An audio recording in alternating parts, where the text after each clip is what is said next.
hefja þetta strax á ég að fá hana Jóni Sigríði sem hérna og að fá til þess að fara í kynningu á hvata og stuðlýsing við Landsnir skóla.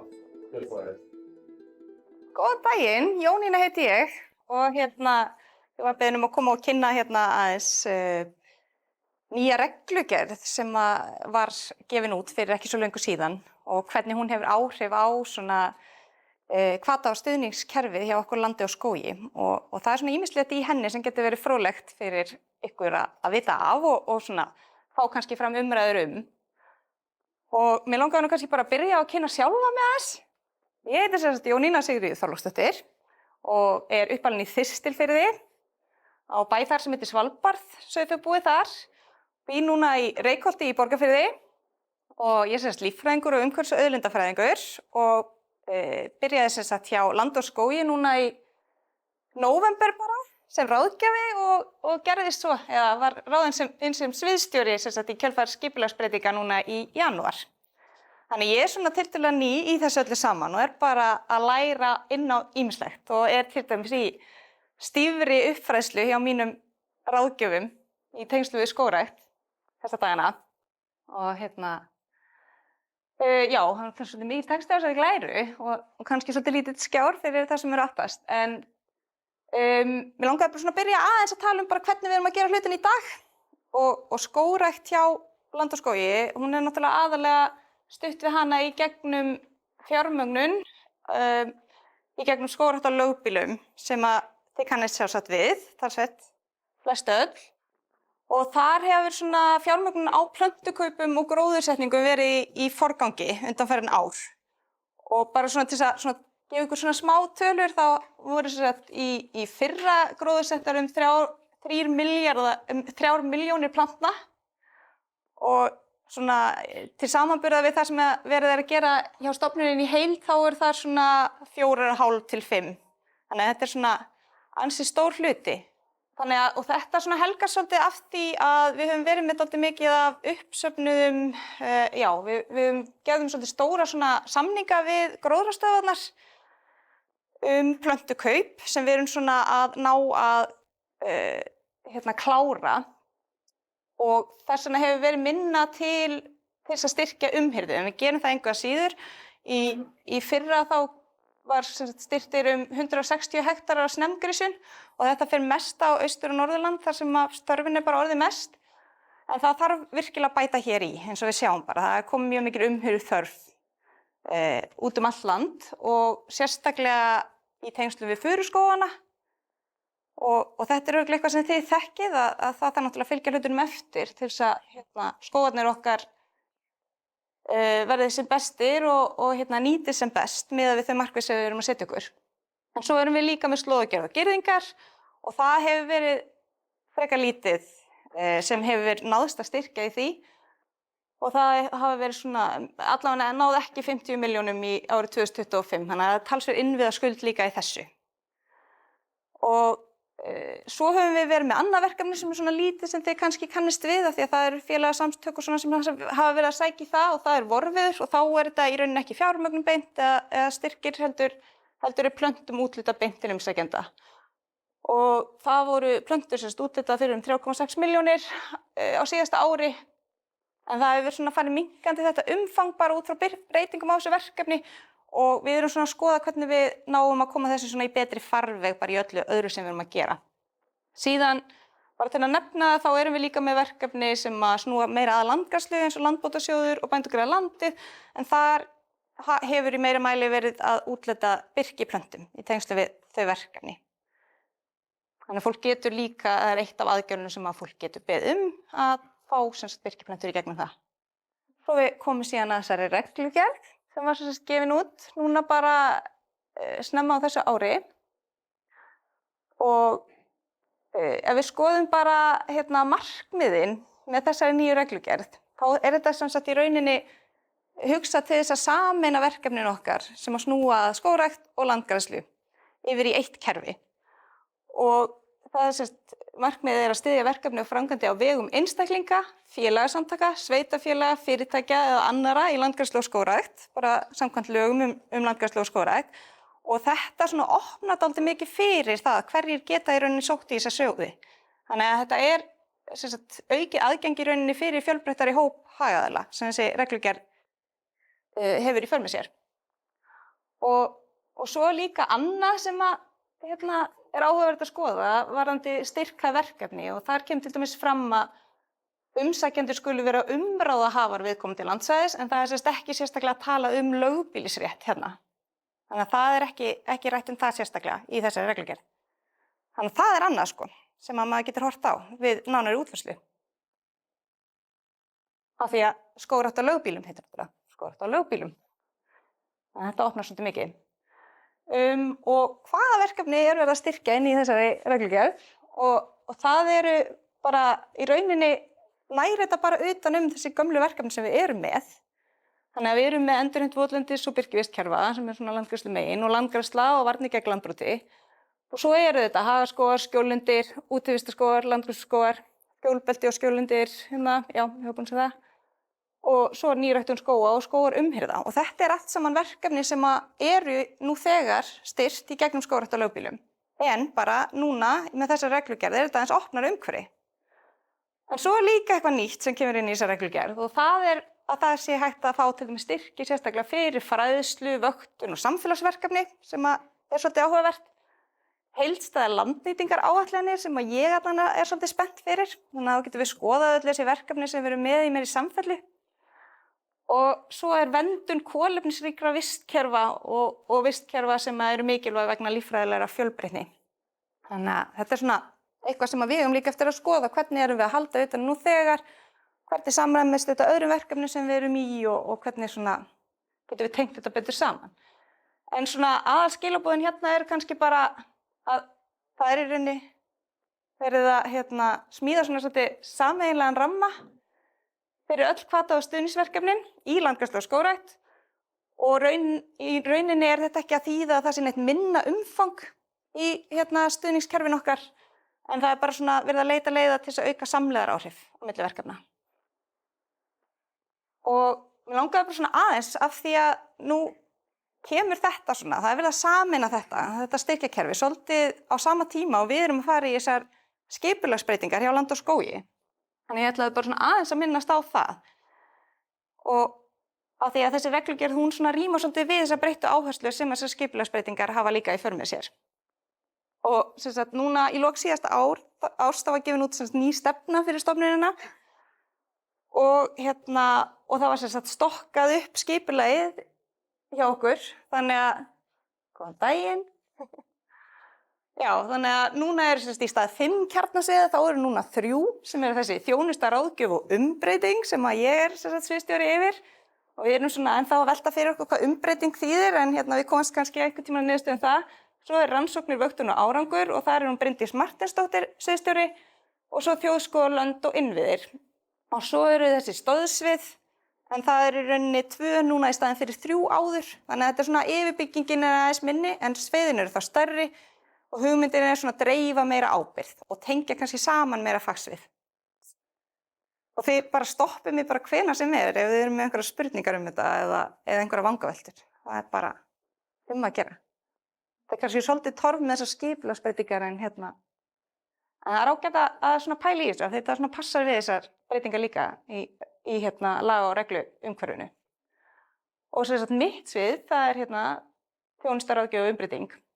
Og þetta er svona að hugsa kannski bara pínu svona tengipunktur á milli kjarnasviðana og stóðsviðana og líka bara hagaðila. Þannig að við séum að færa svona þekkinguna sem er að skapast inn á rannsóknum og vöktun yfir í okkar ráðgjöf sem að tengja það svona saman, tengja síðan við mismunandi hagsmunaaðila og líka færa bara óskir frá þeim og hvernig markmið þau eru með og færa það svona pínu yfir til okkar þannig að við séum að tengja við það sem er verið síðan að rannsaka og við séum í raunverulega að skapa þekkingu sem að skiptir máli fyrir fólk og er eitthvað svona sem að er þörf á. Og núna inn á þessu sviði eru allir skógræktarráðgjafarnir og líka allir héraðsfulltrúarnir. Þannig að allir ráðgjafarnir eru núna inn á einu sviði og svo eru svona sérfræðingar í ýmsu líka. Og þannig að við erum með ráðgjöf á sviði nýskógræktar og umhverfisskógar en líka landgræðslu og endurheimtar og á mismunandi vistkerfum inn í þessu. Þannig að þetta svona skapar alls konar tækifæri, finnst mér allavega, til þess að vera með svona heildstæðari nálgun á hlutina og á viðfangsefni. Og já, þannig að ef við skoðum þetta bara, ef við tengjum þetta saman, þessa nýju reglugerð og svo þessar skipulagsbreytingar, þá þetta, eins og ég segi, þá þetta fjölbreyttari fagþekking inn á einu sviði, þannig að við getum tengt svona meira saman. En það þarf náttúrulega að passa upp á við sem ekki að glata neinni fagþekkingu, við sem að styrkja skógfræðivinkilinn, við sem að styrkja annað, en bara meira svona skapa meiri sífellu í samskiptum og upplýsingaflæði þarna á milli. Og þá öll umsjón, stuðnings- og hvataverkefna á einum stað líka inn á þessu sviði. Og það sem við stefnum að í rauninni að það verði bara eitt umsóknarferli fyrir öll þessi verkefni inni á okkar sviði. Og þar svona hugmyndin að markmiðin verði skoðuð út frá landslagsheildum, þannig að við séum að horfa aðeins á svona víðara samhengi hlutanna og líka bara hentugleika landsins fyrir mismunandi aðgerðir. Þannig að við séum að skoða þetta svona aðeins meira fyrirfram kannski. Já, þannig að þetta það verður svona samþætta verklagi en það samt verið að aðlaga að staðbundum aðstæðum hverju sinni. Og enn og aftur, þið bara spyrjið ef eitthvað Og svona það sem við erum líka að reyna að gera inn á okkar sviði að setja aðeins meira púður í þróunarstarfi hjá okkur og það náttúrulega helgar svolítið af þessari auknu umhirðuþörf sem við stöndum frammi fyrir. Og sérstaklega varðandi að þróa aðferðafræði og verklag tengt snemmgrisjum og líka grisjun á síðari stigum, þannig að við séum að ná þeim markmiðum sem við erum að setja okkur fyrir skógan okkar hverju sinni, hvernig sem það hvort að þetta séu útivistarskógar, hvort þetta sé verið að endurheimta birkivistkerfi, hvort þetta séu nytjaskógar eða timbuframleiðsla sem við erum að hugsa en við séum svona aðeins að vinna okkur þannig að við séum að nota aðferðafræðina og séum tímanlega í því sem við erum að gera, þannig að við séum að styðja við þessi markmið og fá meiri gæðatré. Og þetta kannski alveg eðlileg þróun af því nú höfum við verið að gróðsetja talsvert, þó náttúrulega megi alltaf bæta í þar, en við þurfum líka að fylgja þessu eftir. Og til dæmis erum við með mjög spennandi þróunarverkefni núna varðandi grisjun á furuskógum. Og þar erum við náttúrulega að sjá að þeir eru að fara að kikka svolítið mikið inn og við þurfum að fylgja því vel eftir. Og þá erum við líka að endurskoða bara hvernig erum við að gera hlutina, þetta þjóna þeim markmiðum sem við erum að setja okkur, þannig að við erum líka að endurskoða alla verklagsreglur hjá okkur og alls konar svoleiðis. Og skoða líka hvernig getum við nýtt verkefni líka saman, eins og ef þú ert með kannski land sem þarf að græða upp, hvernig getum við þá nýtt sumar af þeim aðgerðum sem við erum með til þess að gera það og loka kannski einhverjum melum og opnum svæðum og getum síðan dregið þá skóginn meira inn í það. Þannig að hvernig notum við þetta svona meira saman. Já, þannig að við allavega sjáum alveg fyrir okkur að með því að setja þetta allt undir svona hatt og við erum náttúrulega bara að byrja að innleiða þessa reglugerð, en með því að þetta sé allt á einum stað og þú ert með eitt umsóknarferli og getur svona tengt ráðgjöfuna betur saman, þannig að þeir beinið í þá átt sem þú þarft að fara eftir því hvert þitt markmið þegar þú ert að sækja eða svoleiðis, að þá ætti þetta að vera svona, já, einfaldara umsóknarferli og auðveldar svona að tengja saman markmið þeirra sem eru að sækja og svo líka þau yfirmarkmið sem við höfum, sem bara tengt stefnu stjórnvalda og okkar lagalegu skyldum. Og þú getur fengið heildstæðari ráðgjöf, tengt betur saman verkefnin eins og ég var að segja, og það líka meiri sveigjanleiki innan þessa ramma. Þannig að í staðinn fyrir að vera með svona fast fjármagn í ákveðnum verkefnum, þá ertu meira að horfa á hvernig dreifum við fjármununum þangað sem við virkilega þurfa að fara. Þannig að þetta svona opnar líka fyrir það að við séum ekki föst í að við þurfum að eyða peningunum akkurat í þetta, heldur við sjáum, ok, það er meira þörf á þessu, það er meiri þörf á umhirðu hér, við getum sett meira fjármagn þá þangað. Og það er ekki skortur á umsóknum í það, þannig að þetta er bara spurning að geta beint fjármagninu þangað. Þannig að já, og líka það sem sérstaklega í þessu, það er þessi áhersla á aukið samráð og bara samskipti við mismunandi hagaðila eins og þennan fjölbreytta hóp sem þessi reglugerð gerir í rauninni ráð fyrir að við séum að sinna, Þannig að við spyrjum líka hvað vantar ykkur, ekki bara hér eru sjóðirnir og við erum búin að eyrnamerkja það í ákveði, heldur við getum líka spurt bara hver er þörfin, hverju þurfum við að sinna, hvar getum við stutt við ykkur. Já, ég ætlaði bara svona aðeins að sýna ykkur, ef það sést eitthvað á skjáinn. Þetta eru myndir frá honum Jóhanni Hols sem skógræktarráðgjafi hjá okkur fyrir norðan. Og hann, þetta eru sem sagt myndir úr svona ýmsum grisjunartilraunum og verkefnum sem þau eru í, bara úr starfinu. Það í furuskógum og lerkiskógum, en svona við erum komin svolítið lengra á veg með lerkið, en vantar aðeins betra utanumhald með furuna. Og þannig að það er svolítið gaman að sjá þetta og svo líka því við erum svo mikið að pæla í þessari heildstæðu ráðgjöf og hvað þýðir það. Og og þá er svolítið skemmtilegt að sýna ef þetta sést eitthvað, sjáu þið eitthvað á skjáinn? Já, ok. En hún Gugga Guðríður Baldursdóttir sem er líka skógræktarráðgjafi á Norðurlandi hjá okkur. Og hún hefur mikið verið að pæla í þessu, hvernig nýtum við þessar mismunandi aðgerðir sem við erum með saman og hvernig getum við tengt þetta saman og ímyndað okkur hvernig þessar aðgerðir styðja við hvora aðra. Og er nú bara næsti bær við þar sem ég elst upp, bara hinum við Anna, Garður í Þistilvegi. Og þarna er rýri língnóar og ógrónir melar og moldir og svona. Og hvernig getum við séð fyrir okkur að þetta geti litið út í framtíðinni með því að við séum að styðja við svona uppbyggingu vistkerfanna og meira sjálfbæra landnýtingu. Og hún var að leika sér að nota gervigreindina til þess að setja það saman. Þannig að þá getum við horft til þess hvernig getur þetta þróast ef við förum í ákveðnar aðgerðir. Þannig að þarna er hún búin að setja að við getum verið eyrnamerkt ákveðið svæði fyrir gisin blandskóg. Þetta getur verið beitarskógur ef við myndum stýra nýtingunni þannig að það getur vaxið upp og nýst síðan til beitar. Og svo erum við með skjólbelti þarna og svo erum við að græða upp með að byggja upp lífrænan jarðveg á melunum og drögum síðan skógarkar inn í það. Og bara að því að það er svo gaman, hún var búin að gera svo marga myndir þannig að ég ætla að sýna ykkur aðeins meira af þessu. Og er til dæmis lón í Kelduhverfi þar sem hún býr nú sjálf. Og þá er hún búin að setja svona skýringar inn á. Við erum með skjóllaust tún fyrir búfé og rýrt, hvað segir við, rýrt berangur, skjóllaust, hentugt landið, nytjaskógræktar og vel gróið mólendi. Þannig að þá ímyndir sér hvernig myndi ég vilja byggja þetta upp til framtíðar. Framtíðaráætlanir gerð og þá er hún ímyndir sér að þetta svæði myndi nýtast fyrir hagaskóg og hér væri nytjaskógur sem væri meira fyrir timburframleiðslu. Svo myndum við nýta okkur skjólbeltin til þess að bæta uppskeruna og gera skjól fyrir búféð. Þannig að þetta er svolítið skemmtilegt að pæla í þessu. Og þetta er helst í hendi við það að við séum ekki alltaf að bregðast við séum ekki alltaf í svona viðbragðsdrifinni ráðgjöf, heldur meira svona að hugsa hvernig viljum við vinna þetta lengra fram í tíma og gera svona langtímaáætlanir. Og þetta er náttúrulega, já þetta er allt saman bæir, en svo mun maður líka hugsa hvernig getum við hugsað okkur að þetta landsvæði geti litið út ef við værum í meiri skógrækt hér, svona á Vatnsbakka. Og þá gæti þetta litið svona út einhvern tímann í framtíðinni? Var þetta eitthvað sem myndi hugnast fólki? Jú. Já. Akkurát. Þannig að þetta er svona, það er gaman að leika sér aðeins með þetta og spá í hvernig við getum bara nýtt áætlanagerðina okkar og unnið þetta svona aðeins skref fyrir skref með ákveðið endatakmark. Þannig að við séum svolítið að hugsa hvað erum við að gera með þeim aðgerðum sem við erum að fara í, hvað viljum við sjá í framtíðinni, hvernig komast við þangað, hvaða litlu skref þurfum að fara leiðinni til þess að ná það. Já, svona eitt dæmi en Kvíaból. Og þá hér er landbúnaðarframleiðsla í Háfum höfð og hvernig styðjum við hana.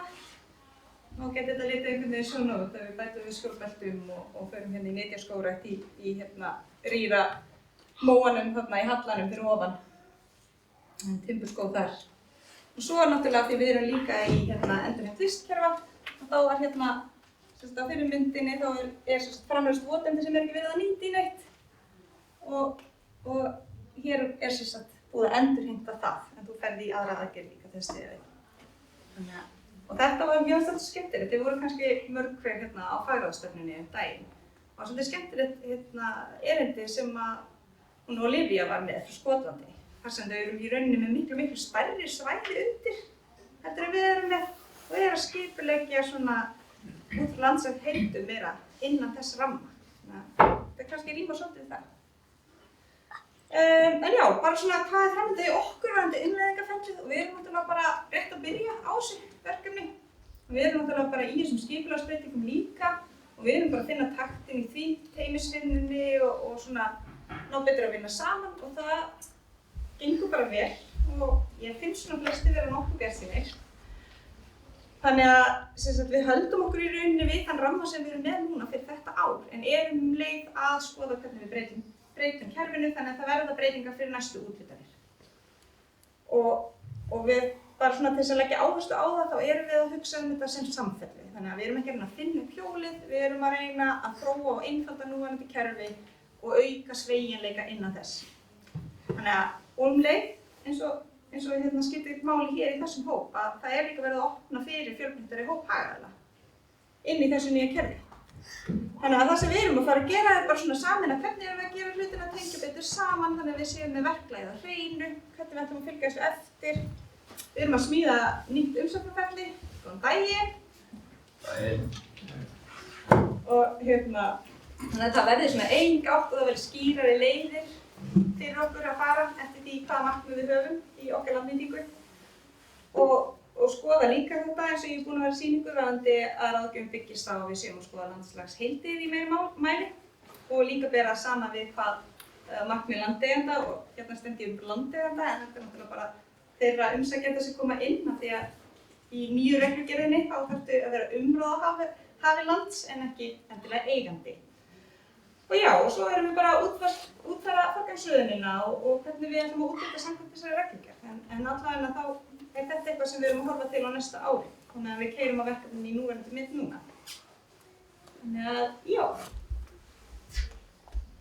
Þetta allavega spennandi og ég hlakka til að leyfa að fylgjast með. Ég hef allavega lokið mínu máli.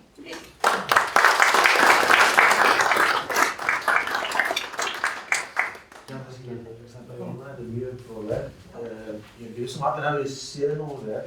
Er að fá þetta... Já, ég get alveg sendt þetta. Það ekki? Jú, ekkert mál. Ég að lefa kannski betra spurningar? Núna skilja þannig að súræktarfélögin geta sótt styrk á sömu hætti á skógarbændur, landeigendur. Í rauninni, samkvæmt þessari reglugerð, þá opnar þetta fyrir miklu fjölbreyttari hóphagaðila. Hvernig nákvæmlega útfærslan þurfum við náttúrulega að fara bara í. En það ekki neitt minnst núna á lögbýlisrétt inn í þessari reglugerð. Nei, þetta er búin að segja okkur það. Við erum nokkuð skógræktarfélög sem að... Já, en þetta opnar svo sannarlega fyrir það, já. Ingi og svo Sverrir. Kannski bara rétt að því að það var smá klásúla vöktun og einhver þrjóatriði. Já. Hvað hugsa menn sér saman?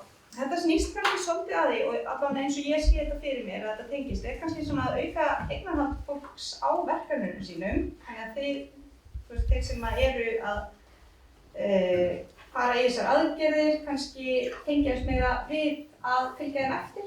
Þannig að þau séu kannski sjálf að vakta eitthvað meiti og við höfum verið með tilraunaverkefni varðandi endurheimt votlendis tengst við þetta. Þar sem að umráðahafar landsins hafa verið sjálfir að vakta fyrir framkvæmd og yfirfara framkvæmdina ef eitthvað þarf að laga og síðan að vakta í rauninni árangurinn eftir. Þannig að þetta er svolítið að tengja við það og það eins og í náttúruverndarlögum og í rauninni í fleiri reglugerðum sem við erum með, þá í rauninni opnar svolítið á það að fólk geti fengið greitt fyrir svona hluti inn í þessu. Og það náttúrulega eitthvað sem átt að útfærsla og það ekki fast í hendi hvers konar greiðslukerfi verður það yfir höfuð. En þetta opnar svolítið fyrir það að fólk geti fengið greitt fyrir svona þáttöku í ferlinu í heild. Þannig að það ekki bara að gróðsetja eða umhverða sjálf, heldur líka að vakta og svona árangursmeta aðgerðirnar. Þannig að það sé það hægt að grípa líka fyrir inn í. Þannig að þetta sé svona meiri svona samvinnu verkefni. Þannig að þetta er svolítið hugsað þannig. Sverrir. Hvernig er reglugerð fjármagn? Þetta alltaf stór Hvað er mikið á bakvið? Hvernig verður þessu dreift yfir árið?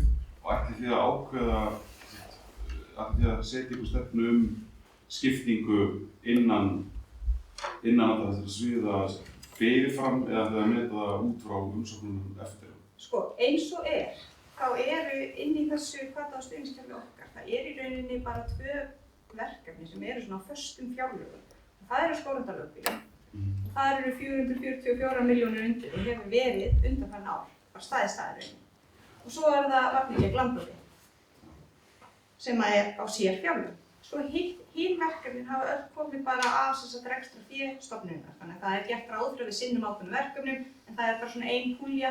En það hefur verið svona það hefur verið ákveðin skipting bara hjá okkur samt sem áður. En þarna kannski gefur þetta möguleika á að dreifa þessu aðeins meira. Og eins og ég var að nefna áðan varðandi samningar sem við höfum verið í varðandi plöntukaup á gróðrarstöðunum. Þeir eru svona núna aðeins að líða undir lok, þannig að við getum dreift fjármagninu í meira mæli en í umhverju. En við þurfum það er nokkuð koma þarna líka ný verkefni inn og þetta bara eitthvað sem við erum í umræðu við ráðuneytið varðandi hvernig við ætlum í raunverulega að fjármagna þessi lið. Og þetta bara einn hluti af þessu innleiðingarferli. En munið þá skógræktarlögbýlum falla undir þetta í hrúti? Já, það búin að hún fullinnleidd? Já. Og Vatnið gegn landbroti? Já. Einn spurning viðbót, Brynjólfur. Já, takk fyrir Jóníða. Koma hérna á svarta degi. Já, bara mín ánægð. Bara svo við höfum það á hreinu, í ár eru þið að þróa verkefnið. Já. Það engar umsóknir tiltæka núna, en þetta verður kynnt. Það verður kynnt og við leyfum ykkur að fylgjast með bara eftir því sem að þróunin heldur áfram. Við viljum eftir að vinna þetta í góðri samvinnu við alla sem að núna komast inn í þetta kerfi í rauninni. En í fyrir árið í ár þá höldum við okkur bara við þessar úthlutanir. Og þær eru náttúrulega margar hverjar snemma árinu og reglugerðin náttúrulega nýkomin út. Þannig að það er bara orðið seint að reyna að gera einhverjar breytingar. Við viljum líka vanda okkur við það sem við erum að gera. Þannig að það er 2027. Já, einu viðbót, Helgi. Það er mjög svolítið.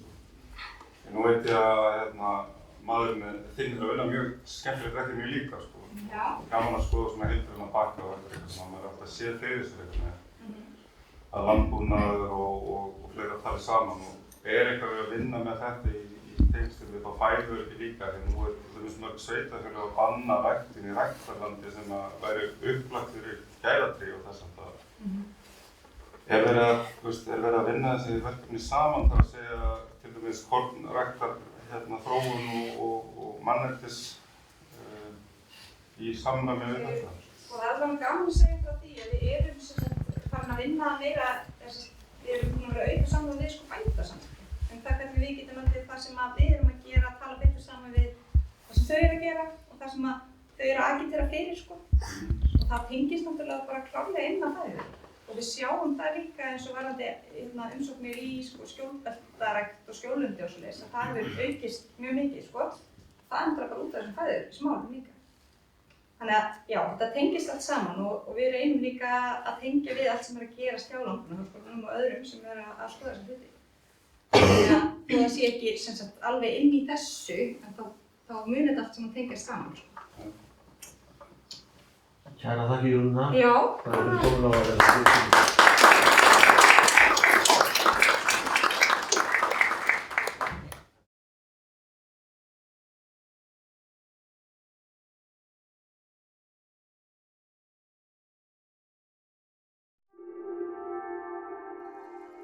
Sverrir Bollason ætlar að fara hérna í stefnumótun. Við erum búin að vinna stefnumótun núna í marga mánuði. Sverrir hefur leitt þessa vinnu. Sérfræðingur á því sviði í stjórninni hjá okkur. Þetta er ekki að segja. Já, takk. Já, ég ætla að segja ykkur aðeins, ég ætla bara að gefa ykkur status úr þessari vinnu. Við náttúrulega erum búin að vera, þegar ég kom inn í stjórn Skógræktarfélags Íslands fyrir að verða 2 árum, þegar við vorum fyrir austan, að þá var mér það ljós svona við þurftum aðeins að taka til í kistunni. Þetta er svona, við erum með mjög fínan kistil verkefna og við erum búin að vera að bæta onni og stundum svona þarf aðeins að taka upp úr og raða saman og það er nú svona aðeins að sortera hvað við eigum til í kistlinum og það er svolítið það sem að þessi vinna gengur út á. Þetta eru kannski engar það er ekki endilega þannig að maður þurfa að vera að henda öllu eða umbylta öllu, en það er ágætt að vita hvað maður á, hvað fer vel saman og svona sjá kannski hvað okkur vantar og kannski einhver plögg sem að við gætum svona farið að koma í aðrar önnur not. En þessi kynning, hún er ekkert síst æfing fyrir mig í því að aðeins er hann að visualisera, koma þessu í einhver svona form sem að hægt er að skilja hvað það er sem að Skógræktarfélag Íslands gerir og á að vera að gera og kannski eitthvað sem að ætti ekki vera að gera. Og við bara byrjum eiginlega efst uppi í hvað hverju erum við að reyna að ná fram. Og það er einhver ábati sem að við erum að ná fram út úr skógræktinni og ég tel að það séu hægt að bara setja það í þessi þrjú hólf að það er raun og veru fyrst og fremst er það upplifunin. Það er það sem að við seljum sem að keypt er dýrustu verði í okkar skógum. Fólk kemur í skógun okkar á hverjum einasta degi ársins og það eyðir tíma og það velur að eyða tíma í skógunum sem við höfum búið til en ekki einhvers staðar annar staðar og það þýðir það að þau eru búin að ákveða, þetta er þess virði, þessi tími sem ég ver hér, það er það sem ég er að kaupa hér. Og ég sáum þetta rosalega vel í Reykjavík þegar var gerð rannsókn á virði heiðmerkur. Að þá kemur þetta bara mjög skýrt fram og þetta er svona dæmi rannsókn sem að hjálpar okkur að skilja betur hvar við stöndum. Allt andvirði heiðmerkur er fólgið í tímanum sem fólki verðar. Það er það sem að skilar, það er hagnaðurinn úr þeirri starfsemi. Vatnið sem er þar, það kemst ekki hálfkvisti. Það er 10% af tímanum sem fólki ver í útivistina. Þannig að þetta er klárlega eitthvað sem við þurfum að passa upp á að við séum að sinna vel, af því þarna er ábati. Annar ábatinn sem við erum að fá út úr og höfum verið að nota í fjármögnun á mörgum verkefnum, eða ekki við endilega, en bara skógargeirin í heild sinni, það er kolefnisbindingin. Með því að búa til kolefnismarkaði, að þá fæst andvirði fyrir kolefni sem er bundið í skógunum. Og við tókum stór skref í því að byrja að beisla þennan markað og ég held að það séu samt alveg tækifæri til þess að skýra og skerpa hvernig við gerum það og farveginn fyrir þessa fjármuni, því þeir eru gríðarlegir. Þriðja ábatinn, það eru afurðirnar og þann er kannski sá sem að er minnst þróaður. Hann krefst náttúrulega mjög mikillar fjárfestingar í búnaði sem að úreldist hratt. En að skógræktin sjálf, það er náttúrulega líka mikil fjárfesting en hún úreldist ekkert með sama hætti, hún vex bara hægt og rólega. En til þess að búa til afurðir, að þá þarf að gera hluti sem að kosta mikið og rýrna hratt. Það er að kaupa búnað og búa til viðskiptasambönd og allt þetta. En þetta er jafnframt kannski sá hluti sem að gæti hlutfallslega vaxið mest í framtíðinni. Af því að hann er mjög lítill. Og ef við horfum á svona hlutverk okkar á gagnvart þessu öllu saman, að þá er það gæðaskógarnir, það er tengist svolítið þessum þremur stoðum sem við erum að tala áðan, en gæðaskógar, það er bara að stuðla því að það séu ákveðin gæði sem við viljum ná fram í skógum.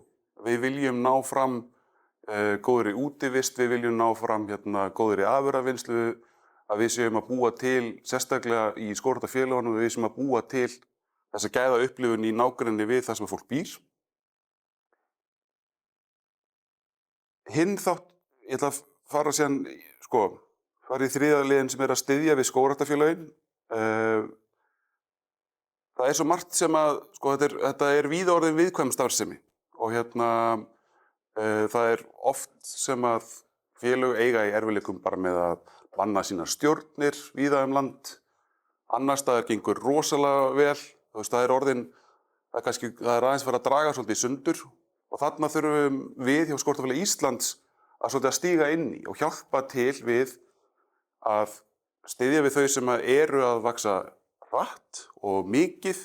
Hvernig eiga þau að gera það vel, hvernig eiga að vinna vel saman, hvernig getum við nýtt þessa vinnu og það er aðstæður. En líka að koma til móts við kannski félög sem eru öflug en fámenn, hvernig getum við hjálpað þeim að létta sína byrðar, að stunda góða vinnu sem skógræktarfélag og að vera vandvirk í sínum störfum.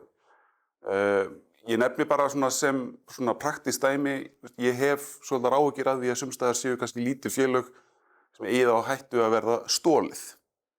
Að það sé ekki verið að vinna bjúrókratísku vinnu rétt, þannig að þau verði einhvern veginn svona afhjúpuð fyrir kannski fólki með misjafnan tilgang. Bara sem eitt og ótta innlegg. Ég ætla að reyna að hafa þau mjög fá. En svo það þessi þriðja stoð þarna, það þessi málsvörn og mér finnst hún tengist mjög vel inn í það sem Jónína að tala um hérna, að við þurfum að passa upp á okkar stað í samfélagsumræðinu og ekki síst í hinum formlegu kerfum sem verið að búa til. Og við þurfum að vera mjög aktív og forvirk svolítið í okkar lobbyisma gagnvart í regluverki og því umhverfi sem okkur búið til að starfa í. Og þið sjáið til dæmis hvað þarna verið að gera gríðarlega mikla breytingar á reglugerð og það sem bara svo drögða bara beint inn í þessu umræðu, þið sjáið það verið að búa til mjög mikla samkeppni. Það allt í einu orðin miklu meiri og faglegri samkeppni kannski þau verkefni sem eitthvað okkar fólki hefur gengið í að fá úthlutað styrki úr. Þarna sé ég þá, hér þarf þó Skógræktarfélag Íslands að stíga inn í og styðja við okkar aðildarfélög í því að vinna með þetta kerfi. Og við sem Skógræktarfélag Íslands, við þurfum að standa miklu nær í raun og veru ríkisvaldinu og þessum formlegu kerfum, laga, reglugerða og skipulagsáætlana og vera svona túlkurinn á milli þeirra og aðildarfélagana. Við, Skógræktarfélag Íslands, þarf að skilja og vera vel inni í öllu sem snertir þetta, af því ég held að við erum miklu betur sett til þess heldur en að hvert og eitt aðildarfélag sé með einhverja sérfræðinga á þessu sviði. Þau eru misvel sett í það, auðvitað eru stóru félögin okkar, þau geta jafnvel orðið betur til þess fallin. Þau eru kannski betur tengd bara í sínu tengslanetti, þau eru kannski með fleiri sérfræðinga á sínu snærum.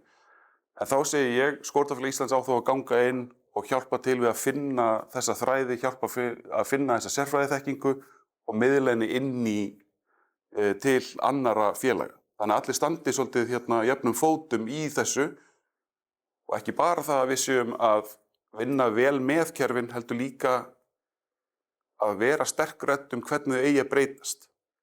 Ef allir þessi reglugerð ekki fara að virka mjög vel fyrir okkar aðildarfélög, þá eigum við að vera sannfærandi og við eigum að vera öflug í því að fá henni þá bara breytt þannig að hún virki fyrir okkur.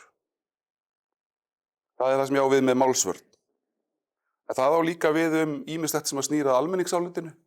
Almenningsálitið breytilegt og þið finnið náttúrulega þið sjáið til dæmis hvað umræðan líffræðilegan fjölbreytileika kemur sterkt fram eins og í Glærum frá Land og skógi og ég veit alveg hvað það kóðið fyrir. Það kóðið fyrir ekki skóga.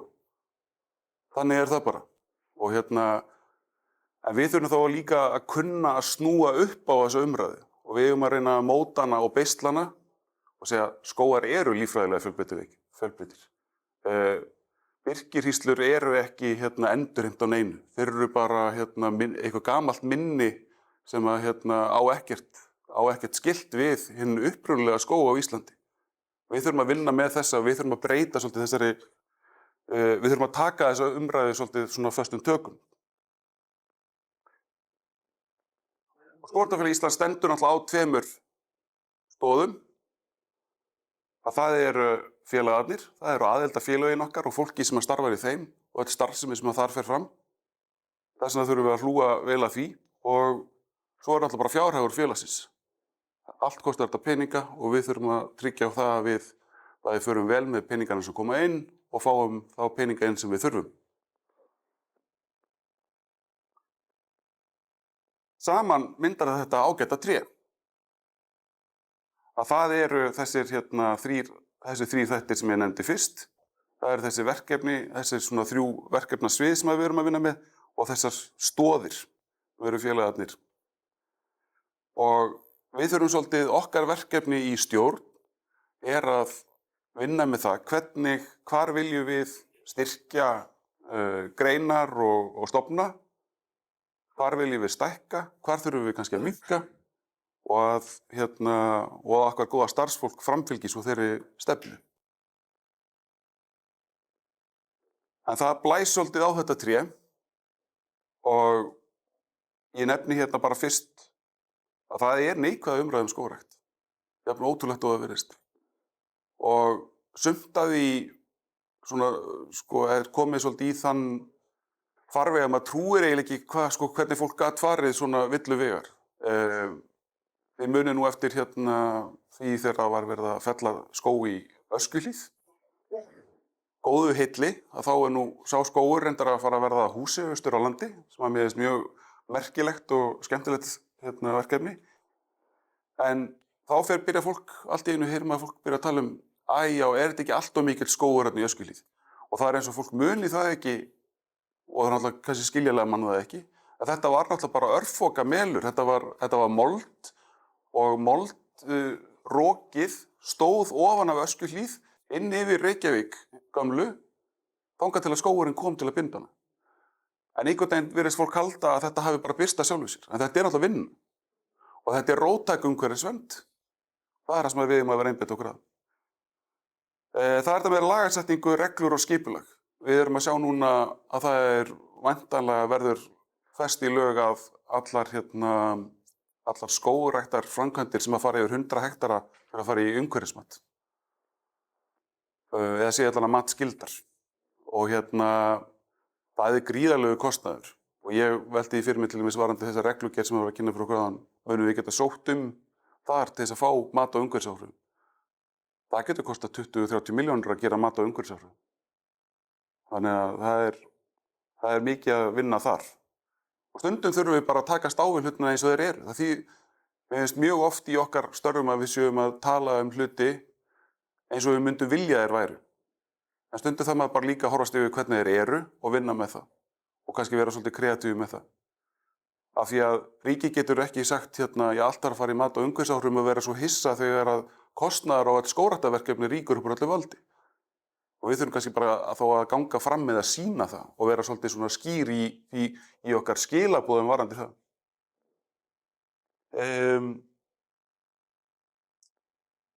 Við eigum að vera aktív að bæði fylgjast með og miðla áfram hvað að gerast í lögum, hvað að gerast í reglum, hvað að gerast í skipulagi og við að miðla því áfram til okkar aðildarfélaga. En við höfum líka verið alveg óhrædd að horfast við það að lög eru bara mannanna verk og við getum alveg látið breyta lögum, alveg eins og einhverju útvegsgreifar og alveg eins og einhverju bankamenn og alls konar lið. Við getum það alveg, en við þurfum þá að vanda okkur og við þurfum að setja hausinn svolítið undir okkur og hugsa það að það sé okkar verkefni. Loftslagsbreytingarnar eru vandamál fyrir okkur að við erum náttúrulega, ég veit ekki hvort að við upplifum það á okkar líftíma endilega, en þó, og þið þekki það, ég ætla kannski ekki að fara dýpra í það, en það náttúrulega tegundir og ógnir sem steðja vegna breytinga og úrkomu og veðri og vindum. Og svo það samkeppni tíma og athygli. Það stundum nú tala að við þurfum að vera yngja upp í skógræktargeiranum og svona. Ég enda að segja ef við náum fólki í miðjum aldri þá erum við nú búin að yngja upp. Og oft það nú þannig í mjög mörgu sjálfboðaliða starfi að fólk hefur tíma upp úr miðjum aldri. Og þá kemur það inn. Og við þurfum bara að passa upp á að fólk hafi tækifæri til að koma inn til okkar.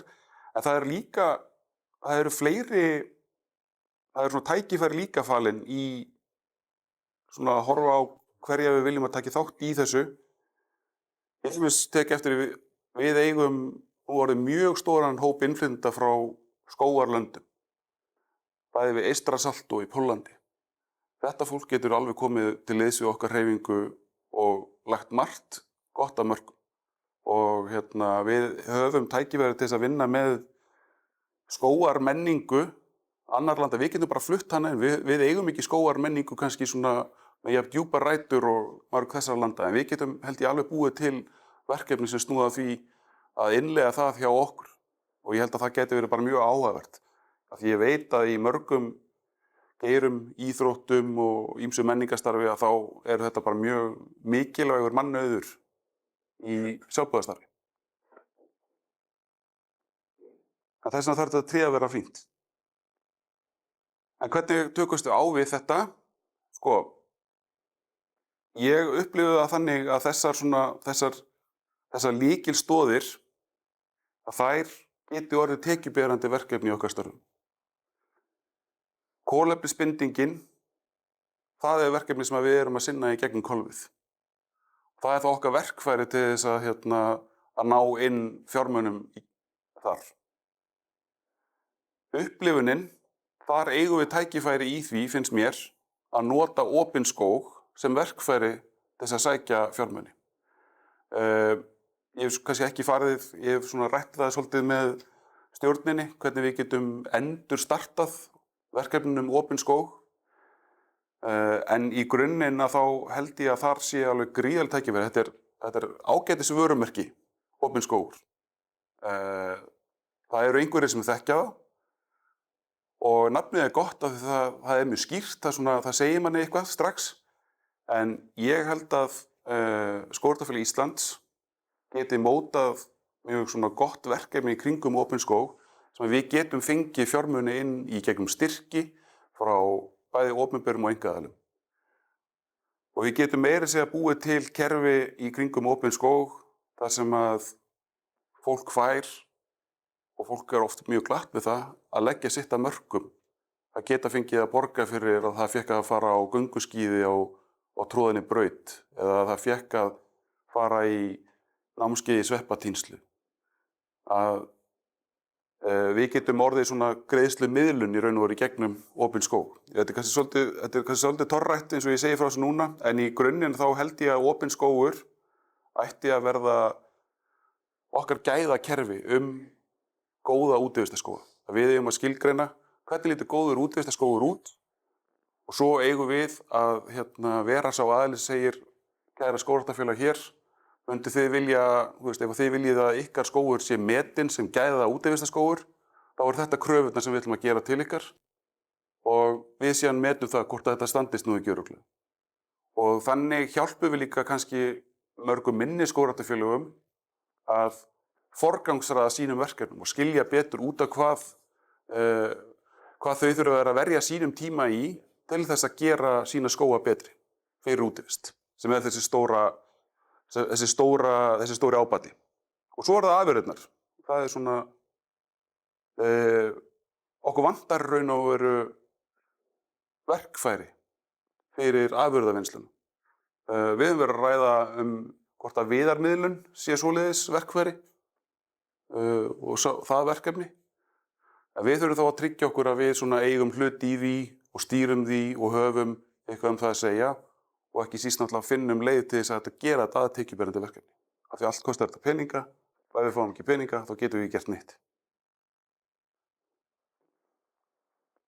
Svo er þessi önnur verkefni og þá er það gæðaskótir, málsvörnin og stuðningurinn. Gæðaskótir, ég held að þar höfum við tækifæri til að þróa aðferðafræði eins og opinn skóg áfram. Að gera úttektir og skilgreina árangur í skógræktarstarfi. Að þar getum við verið svona stuðningur við okkar aðildarfélög. Að miðla þessum leiðbeiningum skógrækt og vera kannski með einhvers konar miðlæga aðstoð eða námskeiðishald.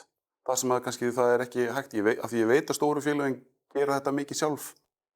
Það er kannski fleiri sem þurfa á að halda og kannski er hægt að auka gæðin líka í stærri félögum. Og miðla upplýsingum og þekkingu út á við, bæði inn í okkar hóp, en ekki síst kannski til þeirra sem að taka ákvarðanir það sem að okkur snertir. Sveitarstjórnarfólk veit oft ekkert endilega að skógræktarfélög eru frjáls félagasamtök. Þau halda kannski bara að þetta séu deild hjá sér. Það er bara þannig.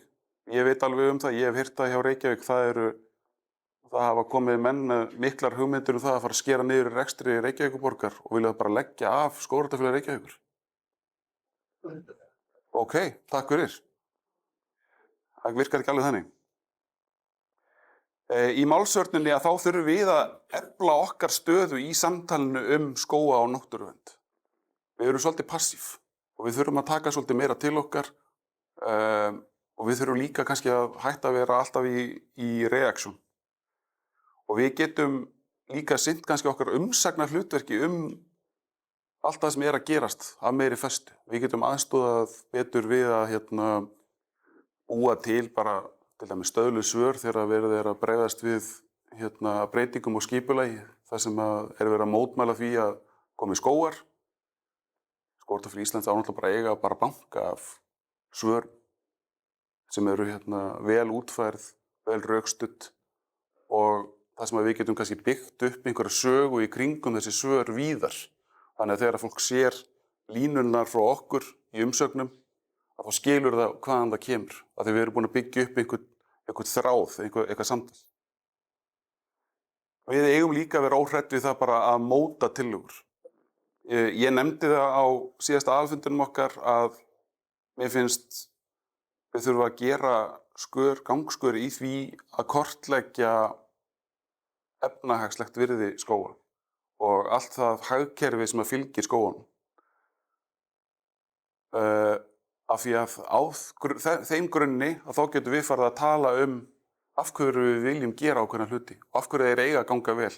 Af því að það einhver röksemd á bakvið það sem efnahagsleg og það sú röksemd sem að talar þegar verið að tala við stjórnmálamenn og fólk úr viðskiptalífinu.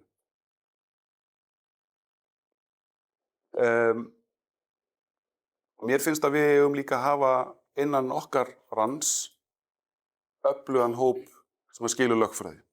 Ég skil svo sem enga lögfræði, ég verkfræðingur. En við eigum að hafa hjá okkur fólk, bæði starfsfólk og jafnvel einhvern svona bakhóp til þess að vinna að því að svara lögfræðilegum málefnum og að gera tillögur það sem við viljum að gerist í þeim ranni. Í stuðningskerfinu að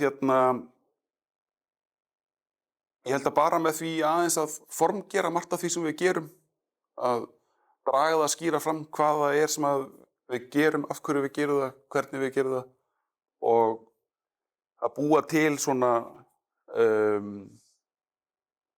við líkum við að segja svona gæðahandbók eða námskeið það hvernig á að reka skógræktarfélag. Ég held að það geti svolítið átt heima hjá Skógræktarfélagi Íslands. Við séum svolítið sá aðili sem segir, ef þið viljið reka skógræktarfélag sem gott, þá finnst okkur að það sé svona. Og við byggjum það bara þá á þeirri reynslu sem við fáum. Líka bara að mistök í einu félagi getur svolítið smita út frá sér, þannig að við viljum að það séu gæði í störfum, við viljum ekki misfellur og yfirleitt reyndar þetta alveg ótrúlega, þetta nú alveg ótrúlega heiðarlegt fólk sem í þessari hreyfingu. En ég held að þetta skiptir máli. Annað svona, sem kannski svona ný hugsun sem að ég svona að velta fyrir mér, getur Skógræktarfélag Íslands tekið að sér það hlutverk að vera miðlæri verkefni. Við erum ofta að vinna Skógræktarfélag Íslands á svona nokkur sín eigin verkefni og yfirleitt eru skógræktarfélögin hvert sig svolítið bara að afla sinna verkefna. En gæti Skógræktarfélag Íslands kannski lyft sér aðeins upp, tekið inn einhver stærri verkefni og miðla þeim áfram.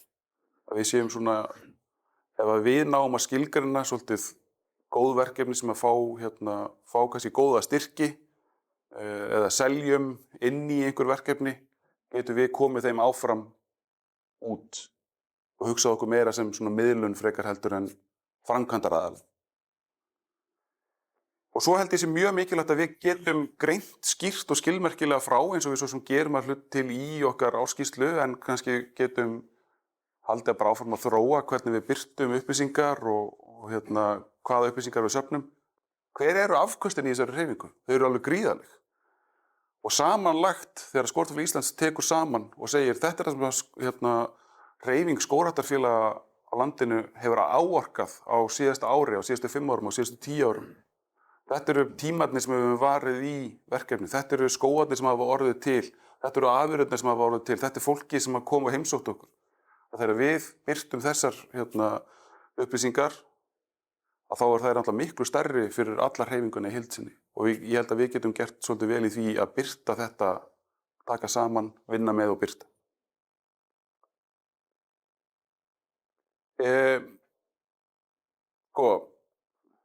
Fjármál eru náttúrulega rosalega einföld.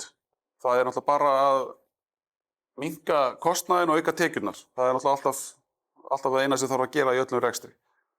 Og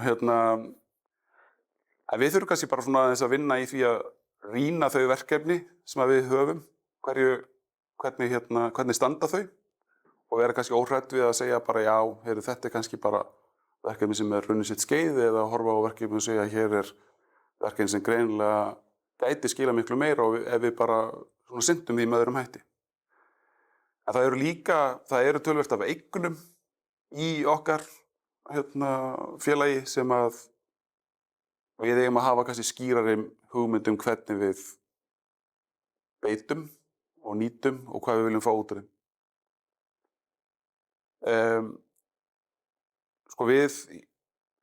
Okkar þjónusta við félögin getur líka bara verið svolítið það að efla sýnileikann.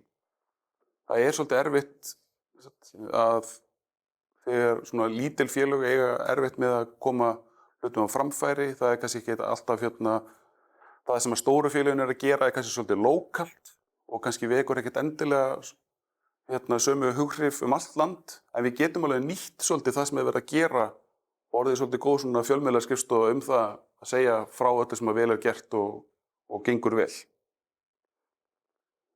Og það náttúrulega í svona stóru hreyfingu rosaleg tengsl og reynsla og þekking og ég held að Skógrækt Íslands gæti alveg gert betur í því að fá það lánaða stundum í sinni vinnu. Við erum með svona fundi, við erum alltaf með stjórnarfundina, við erum okkur góða starfsfólk. En ég held að sé líka alveg vettvangur kannski fyrir einhverja aðra svona stoð í þessu og það væri kannski einhverjir svona vinnuhópar sem við fáum til að koma og hjálpa okkur með einstaka verkefni og svolítið að leita út í feltið. Þessi stefna sem verið að vinna að og ég að kynna hér að hún verður þá lögð fyrir aðalfundinn sem verður í Reykjavík í september og það verður þá nýrra stjórnar að framkvæma þessari stefnu og útfæra aðgerðaáætlun og við erum með við erum svo sem að reyna að svona pikka þetta upp jafnóðum ýmsa hluti en ég á ekki vona á að svona þetta komi svona til fullar framkvæmda fyrir í september. Þeim endilega að senda mér línu og sverrir@gmail.com ef það eitthvað sem að þið viljið eitthvað finnst að sé ofaukið eða ætti að rata þarna inn eða eitthvað sem þið eru bara mjög sammála eða ósammála. Það má vera, ég tek engri kritík illa og tek öllum tillögum vel. En þetta svona hugmyndir það hvernig við ætlum að fara að starfa næstu árin.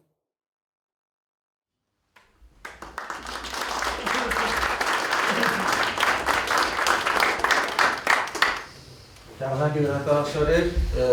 Við ætlum að gera rosalega mikið á mjög stuttum tíma, þar að segja núna í dag.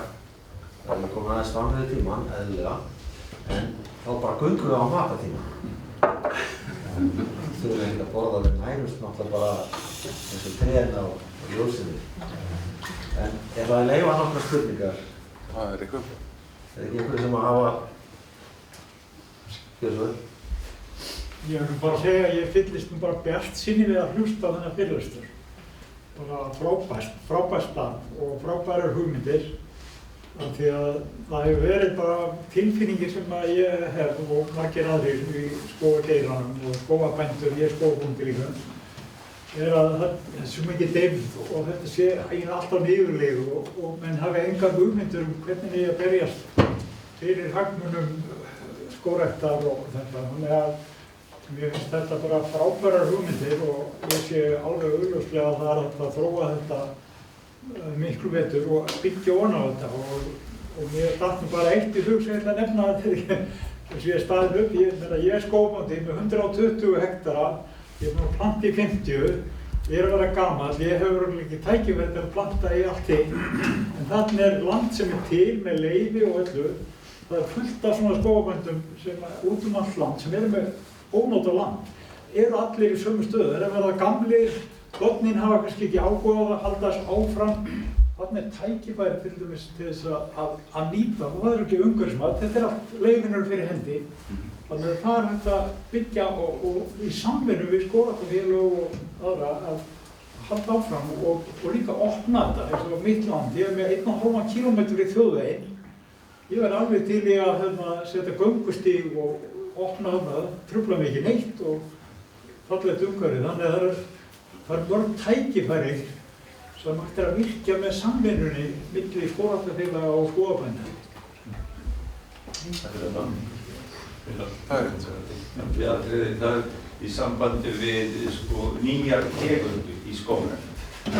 Það er dálítið mikilvægt atriði finnst mér því að margir skógræktir eru mjög einsleitir og þessar tegundir sem við verðum að vinna með eru mjög fáar.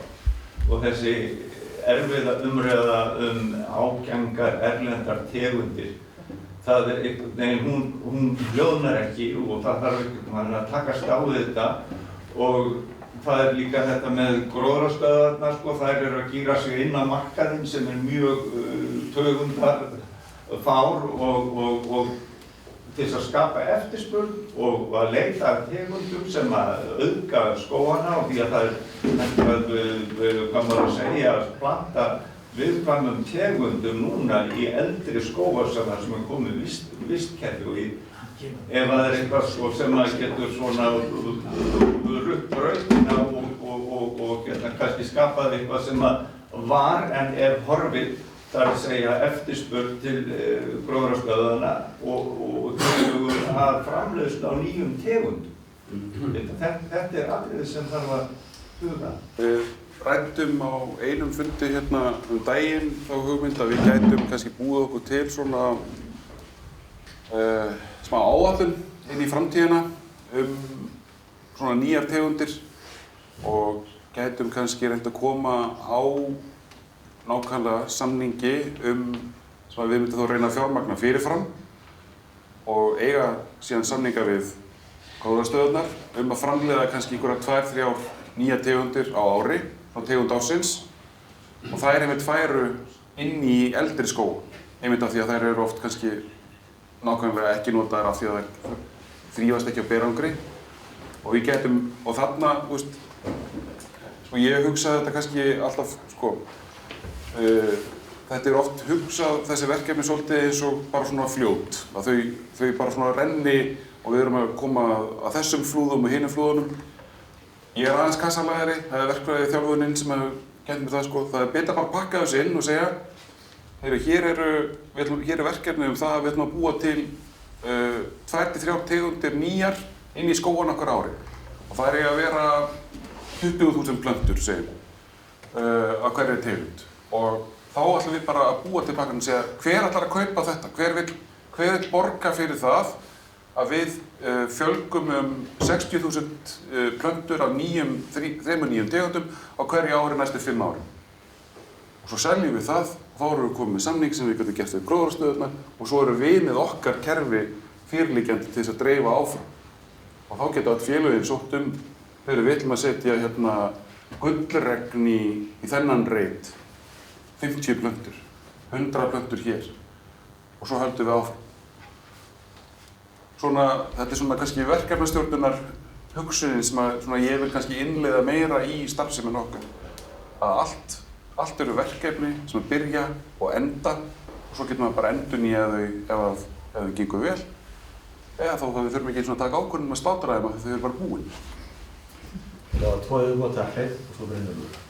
Já, takk fyrir. Það er mjög fínt, skemmtilega sett fram og í rauninu svona skemmtilega opinn stefnu, þannig að þú getur svolítið bætt inn í haust, þegar innleiðingin fer fram. Og eitt af því sem maður sá svolítið fyrir sig að svona reglífa samtök eins og Skógræktarfélag Íslands gætu gert væri til dæmis að halda utan vottunarmál á skógum. FSC-vottun er mikið til umræðu.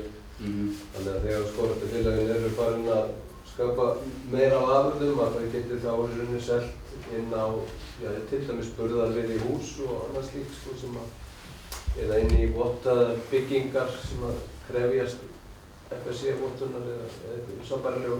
Já, algjörlega. Og þetta svona lítil skortfélög út á landi, veit ekki eiginlega bara hvað er að ræða sko þegar við erum að tala svona vottanir því þetta breytir svolítið starfseminni en samt sem áður er kannski þessi félög að gera 95% akkurat það sem þarf að gera samkvæmt svona vottun. Það var kannski breyta hlutum. Og þetta bara alveg rétt hjá þér, sko, við svona samtök eins og Sportfélag Íslands, við erum svolítið bara inn á skrifstofu og í kaffi með þeim sem að ráða hlutum annar staðar. Við erum ekki út í skógi. Skógræktarfélag Íslands er ekki skógræktarfélag. Skógræktarfélag Íslands eru heildarsamtök skógræktarfélag og við eigum að einbeita okkur að því en við þurfum þá að skilja hvernig við ætlum að fjármagna það og við þurfum að skilja það hvernig svoleiðis rekstur fer fram til lengri tíma því við höfum svolítið byggt á að vera eitt af skógræktarfélagunum líka. En sá tími held ég sé bara svolítið liðinn og við erum, okkar verkfæri eru vottanir og umsagnir og álit. Þetta er það sem við vinnum. Þetta er okkar ráð.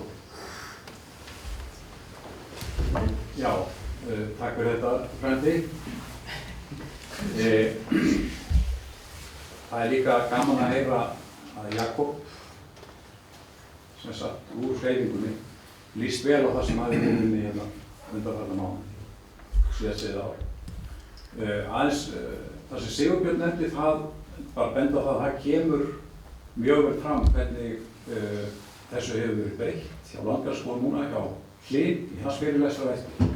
Þannig að það er í raun og veru þegar farið að raungerast þessar breytingar. Ein athugasemd, september, ég veit ekki af hverju Sverrir þú ert það með stórum staf. Það er eina athugasemd frá mér. Áfallsráðuneytið hefur talað. Það er sko ekki ég, það er Microsoft sem að tekur völdin af þessu. Alls þarf að taka það af.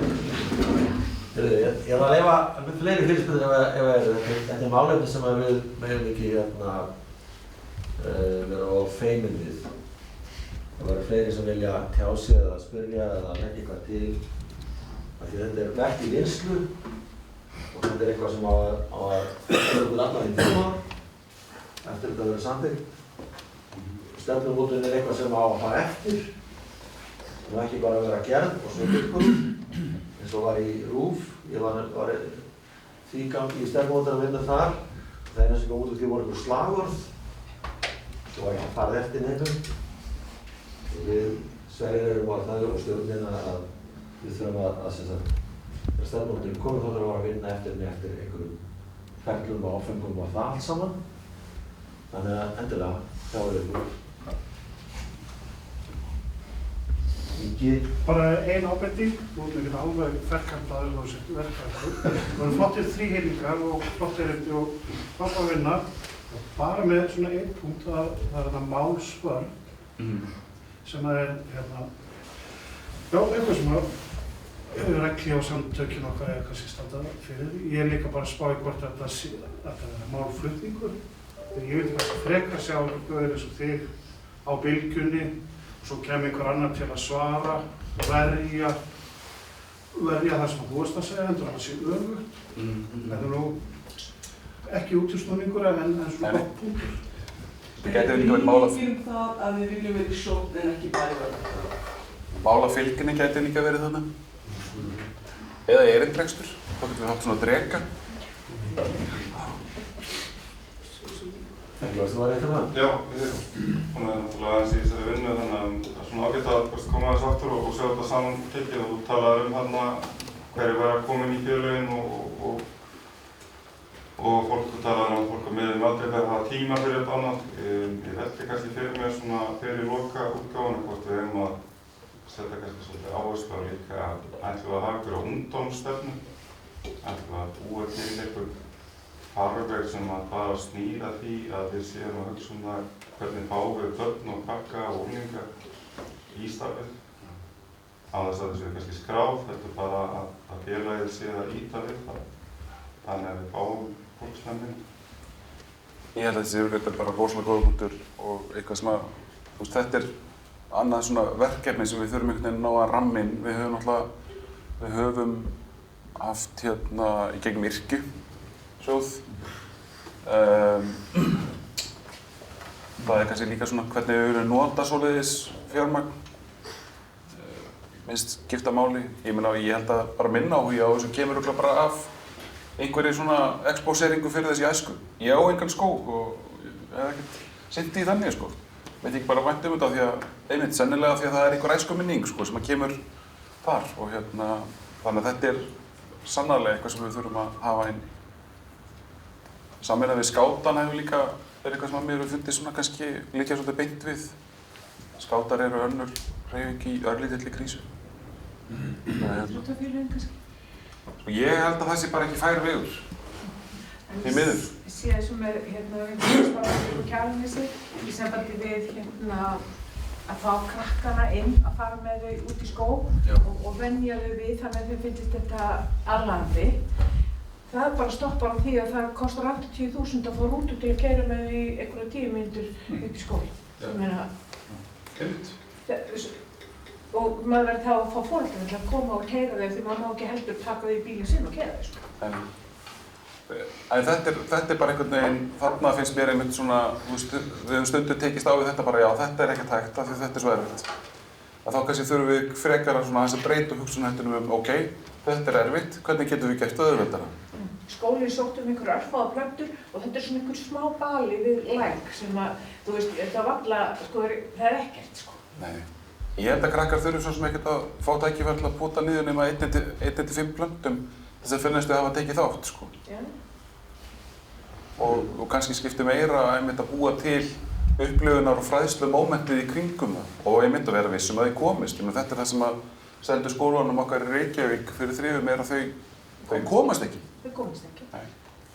Það bara eins og í ár. Skólafélag geti þá tekið þátt í kostnaði við það að það væri farið í ferðis.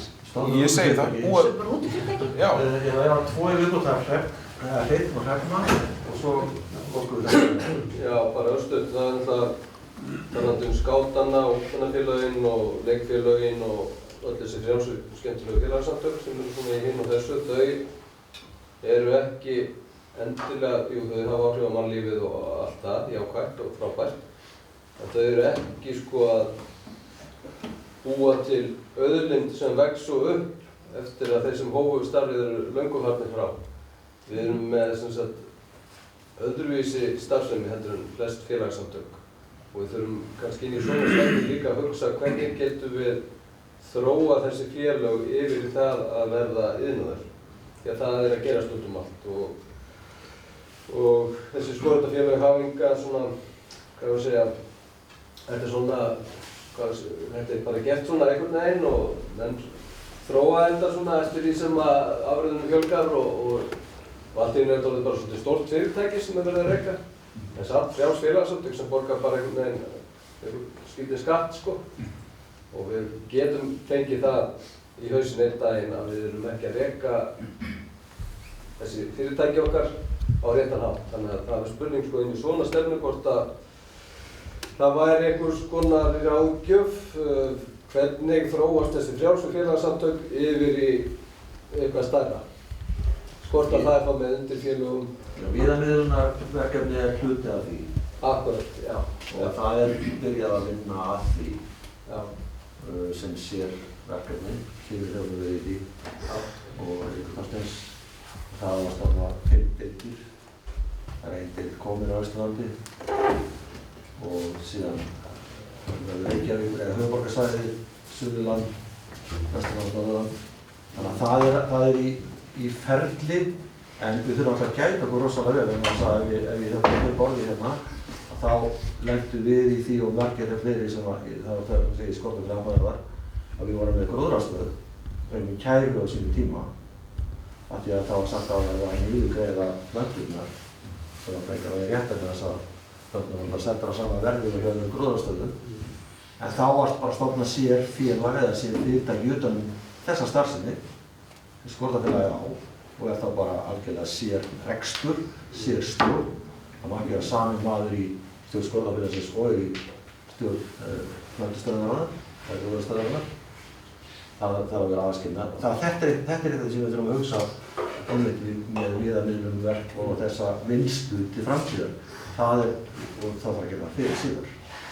Þarna aftur, þú veist, ég held þetta er raunverulega það sem ég sko blasir mér svona fyrst þegar ég kem inn í hreyfinguna, hvað er skógræktarfélög og af hverju er fólk að gera það? Af því að sko það mun verða þessi breyting eins og þú segir að þetta verður miklu líkara atvinnurekstri. Það er einhver svona almannaheilla vinkill en við þurfum, en sko þetta sko skógræktarfélögin fyrir 30, 40, 50 árum og skógræktarfélög framtíðarinnar, það mun ekki líkjast hvort öðru.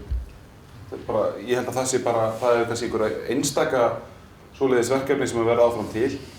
En sko þá var þetta bara tilraunastarfsemi þar sem þú varst að prófa, bara gengur þetta og bara svona eitthvað skrítið fólk að koma saman og sjá hvort það var ekki hægt að búa til skóg.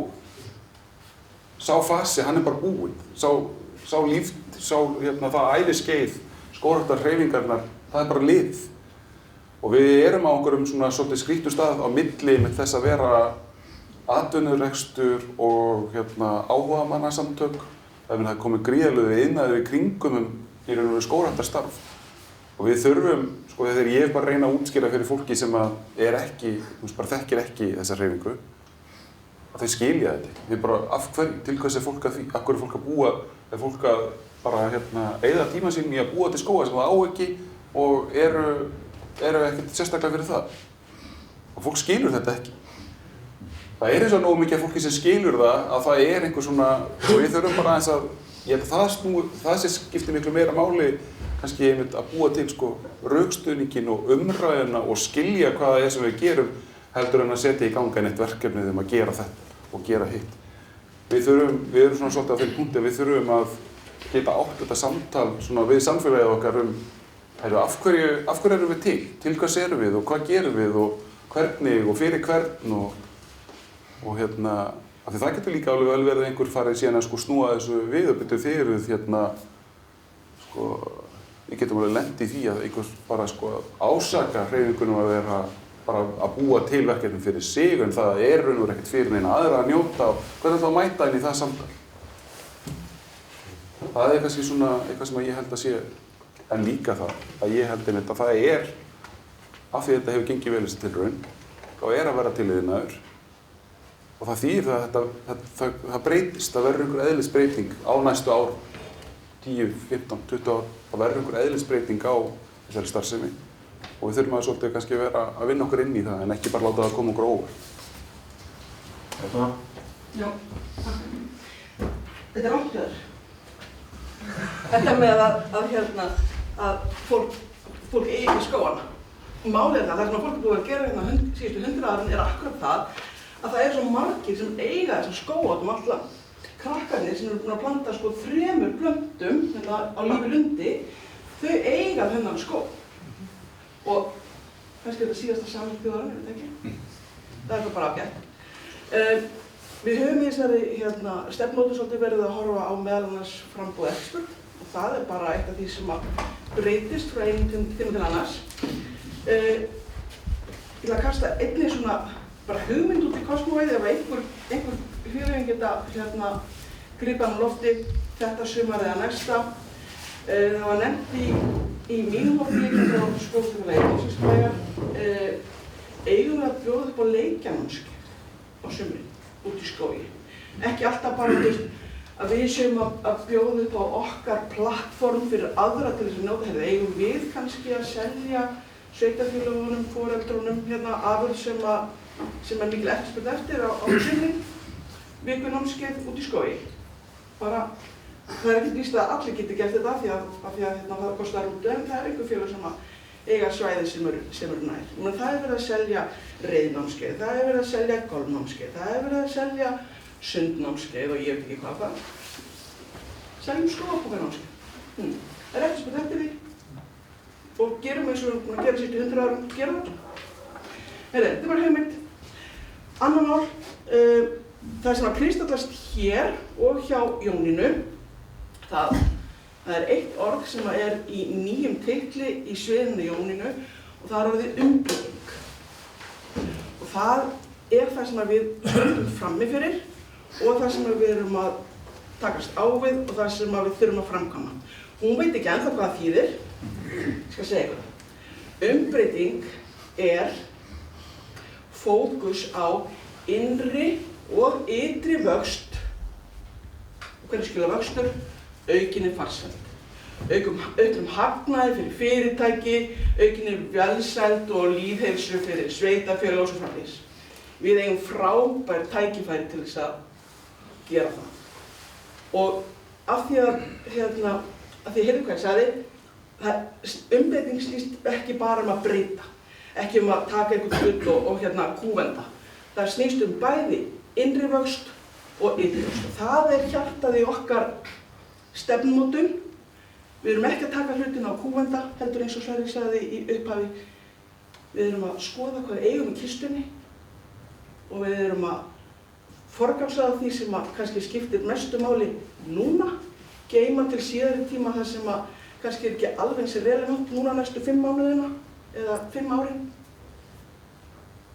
Og við erum ekki að henda því sem búið að gera síðustu 100 árin, heldur akkurat að nýta þessi stórkostlegu skóga, stórkostlega starf sem búið að framkvæma og láta verða veruleika til þess að verða einhverju ennþá meira. Til þess að fagna því og halda áfram veginn. Umbreyting. Í skólanum sem við eigum. Takk fyrir þessa predikun.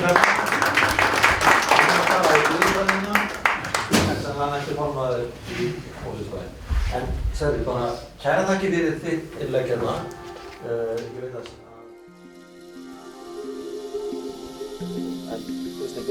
Já, takk fyrir. Komið öll sæl. Kristinn Þorsteinsson heiti ég og framkvæmdastjóri hjá Skógræktarfélagi Kópavogs. Við ætluðum upphaflega að fá Loft Þór, sem stjórnarmaður hjá okkur og slökkviliðsmaður, til þess að vera með erindi. En hann í loftslagsbreytingu núna því að þessari stundu þá hann að fljúga frá Þýskalandi til Íslands. Og námskeiði þarna úti á slökkviliðs. En ég hef stundum verið aðeins að fjalla eða koma inn á elda, sem ég ætla að fjalla aðeins skógarelda. Því að það brann munið í Heiðmörk 21, 4. maí og mikill eldur og svo kveiknaði hjá okkur nokkrum dögum seinna, 10. maí. Og var það ekki jafn stór eldur en það munaði rosalega litlu eins og gerðist núna daginn. Það var viku seinna, já, það alveg rétt. Já. Og það nú alltaf að brenna, það ekki svona... Nei, en þeir eru bara alltaf að brenna hjá ykkur, þannig að það búið að taka ykkur út fyrir, það ekkert merkilegt að fekk ný hjá ykkur. Góð æfing. En þá munaði mjög litlu og þá var lítill vegur sem að bjargaði því þá að meðan slökkviliðsleiðinni við gátum haldið í skefjum, þannig að það varð innan við hektari sem þá fór. En allavega af litlu nesti verður oft mikið bál. Og ef maður velti fyrir sér þeir hlutu sem eru í dag, þá eru gríðarlega miklar breytingar sem hafa átt sér stað undanfarið og við höfum ekki farið varhluta af. Það miklar hitabylgjur sem hafa verið og hörmungar allan heim. Bæði það að við erum að fá miklu meiri frétti, við erum að horfa á þetta alveg í beinni í sjónvarpinu. En það eru breytingar og við höfum verið að horfa á dæmi eins og þetta þar sem að fjölskyldur eins og í Kaliforníu stóðu fyrir framan sitt hús og ekki bara sitt hús, heldur bara heilu hverfin og heila borg og bæir, það var allt brunnið.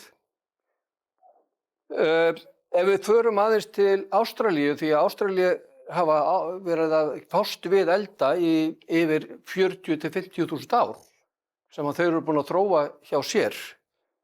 Og 5 stærstu eldar sem hafa verið í Ástralíu núna í seinni tím, það 83, 2003, 6, 7, 8 og 9 og síðan gerist þetta Black Summer sem að menn tala þegar skógareldarnir verða 2019 til 2020 sem eru mestu eldar sem að við vitum af.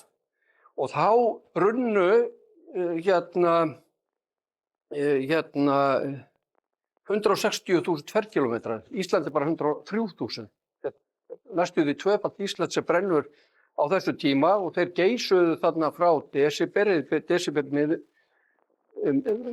byrjum desember og alveg fram í febrúar. Það hafði verið mjög miklu þurrkar, hvert hitametið á fætur öðru hafði þarna fallið. Það var mikið af uppsafnuðum eldsmat þarna undir, hálmur og önnur þörulífræn efni. Og það var kveikt víða í landinu var þetta af mannavöldum og svo náttúrulega eitthvað svo ósjálfrátt og svo voru náttúrulega eldingar og margt annað sem gerðust á þessum tíma. En langt fyrir komu Evrópumanna sem svona sett 1788, þá fara þeir eiginlega taka Ástralíu yfir og þá var þetta fanganýlenda fyrst, það voru að flytja fanga þangað, því það voru all fangelsi fulli í Bretlandi og þeir koma þarna og það sem þeir sjá það að menninir að brenna, það verið að brenna þarna á fullu út allt og þeir verða svona bara eiginlega hræddir við eldana Bretana og þeir banna frumbyggjum að brenna, sett bara hreinlega bann á þá. En hvað voru þeir að gera? Jú, markmiðið þeir voru alltaf að hreinsa undirgróður, þeir voru að örva nýjan vöxt og auka nytjajurtir og annað sem var mjög áhugavert að leið og þeir voru búin að brenna og það komið upp nýgræðingurinn, þá fenguðu veiðidýrin til sín í stað fyrir að þurftu þá að geta verið elta þau. Því þau koma í beita. En þeir brenna landið sitt aftur eða brenndu aftur og aftur, alveg bara stöðugt. Stundum var þetta gert á 2, 3 ára fresti, 15 ára fresti, eftir hvað þeir voru og þetta var svona bara til ákveðin menning. Núna í dag, eftir síðan kom þessi eldar 2019 og inn í 2020, þá vöknuðu menn svolítið við það að kannski var þetta ekkert vitlaust að brenna. Og það fór á stað vakning sem hafði reyndar aðeins farið á stað áður og þar sem að menn höfðu fengið leyfi, eða frumbyggjarnir höfðu fengið leyfi fyrir 2019 að brenna svæði, það voru aðalega á norðurhluta Ástralíu, þar geisuðu ekki eldarnir. Vegna þess að það var engin eldsmatur í raun og veru til þess að fæða og koma þessu áfram og þetta var bara mjög merkilegt. En núna í dag þá eru menn fannir að vinna alveg á fullu og þetta í raun og veru hrein menning sem á sig þarna stað. Og þarna þetta tekið á YouTube sem ég var að lesa og hann að sýna þarna, þessi maður hvernig hálmur og hluti af því verður alltaf vera grænt. Það að segja, það má ekki brenna of ört. Þeir brenna á nóttinni gjarnan því það kaldara, þeir brenna niður hlíðar og það eru vindáttir og margt fleira. Og bara mynd frá Bandaríkjunum því að þetta iðkað miklu fleiri stöðum eins og til dæmis í Suður-Ameríku og hefur verið í gegnum tíðina en Ástralía bara urðu að gera þetta því annars bara fór landið þeirra. Í þjóðgörðum í Bandaríkjunum þá hafa menn verið að gera þetta en núna Trump búinn að setja nánast allt stopp. Það má ekki brenna inn í þjóðgörðum og síðastlega ánægðu þá minnkaði þessi brennsla, þessi þetta kallað köldbrennsla, þá minnkaði hún 38% sem alveg gríðarlega mikið. Og þessi eldstíning eða brennsla sem þeir eru með, þá eldsmaturinn mjög lítill og undir þannig að fer aldrei upp í trén. Trén skemmast ekki eða neitt, af því að þeir alltaf framkvæma þetta aftur og aftur. Þeir, eins og ég nefndi, þeir brenna niðurhlíðar, ekki missa hann aldrei upp og þeir eru með munstur, mósaík sem þeir brenna. Það að segja að þeir eru að brenna hér og þeir eru að brenna á þessu stað.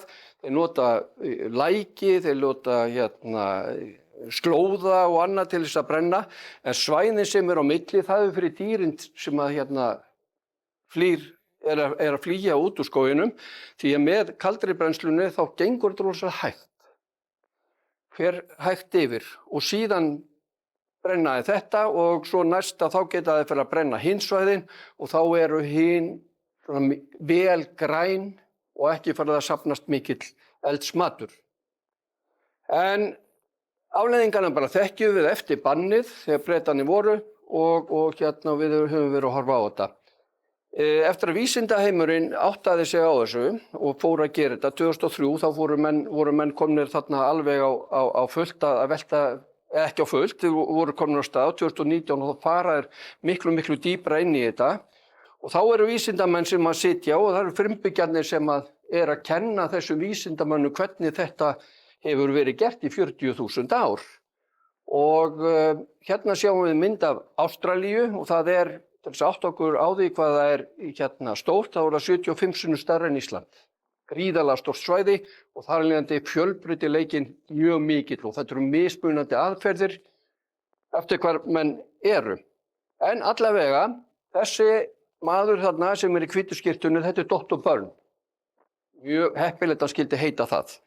Og hann einn fremsti vísindamaðurinn þarna á þessu og vann mikið með frumbyggjunum, þessum tveim sem að þarna eru og afa þeirra. Hann var heiðraður síðan í Sydney, æðstu orður Breta og hérna fyrir það að uppgöta hvernig frumbyggjarnir gerði þetta.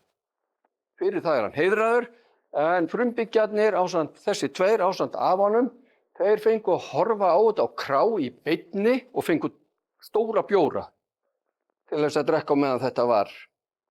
En víða eru menn náttúrulega að reyna að vinna þessu. Þetta til dæmis á Spáni sem dæmi, þá eru menn að girða svæði, bara girða í gegnum skógana og þar stýrð sem sagt beit með rollum eða þá með geitum sem að þarna eru og öðru úfjennaði. Þeir eru bæði, þetta bara svona virkar svolítið eins og eldurinn, þeir eru bæði með auka fjölbreytni í vistkerfunum og svo náttúrulega halda niður öllum þessum eldsmat sem að þarna og passa það að eldurinn komist eða ekki á milli og ég er svolítið heillaður af þessari aðferð. Auðvitað þetta kostnaður, en við kunnum sannarlega að girða því að meðfram þjóðvegum landsins bara girðing eftir girðingu, alveg gríðarlega mikið. Við erum með 26.000 kílómetra í vegum og það talið svona að eitthvað í kringu það, við séum kannski með 6.000 kílómetra bara kringu vegi, svo þetta náttúrulega bændur út og annað, þannig að við erum kannski með 10.000 kílómetra af girðingum. En ef við horfum aðeins til Íslands aftur, hverfum aftur, þá höfum við verið að brenna í gegnum tíðina gríðarlega mikið. Og náttúrulega til þess að opna land fyrir nýgræðing, alveg sama og Ástralíu voru að gera, vorum að auka vöxt og svo nema lönd fyrir landbúnað. En það var nú ekki alltaf sem að þetta bara gekk vel, því að til dæmis 1639 á bóndinn í Langholti í Flóa, framtíð inn, hann misti sinueldinn inn á aðra jarðir sem að voru í kring og það voru 13 jarðir sem bara brunnu bara á þessum tíma. Það ekki getið hvort það hafi orðið miklar skemmdir eða húsin hafi nú ekki brunnið mikið, ein mygla og rök.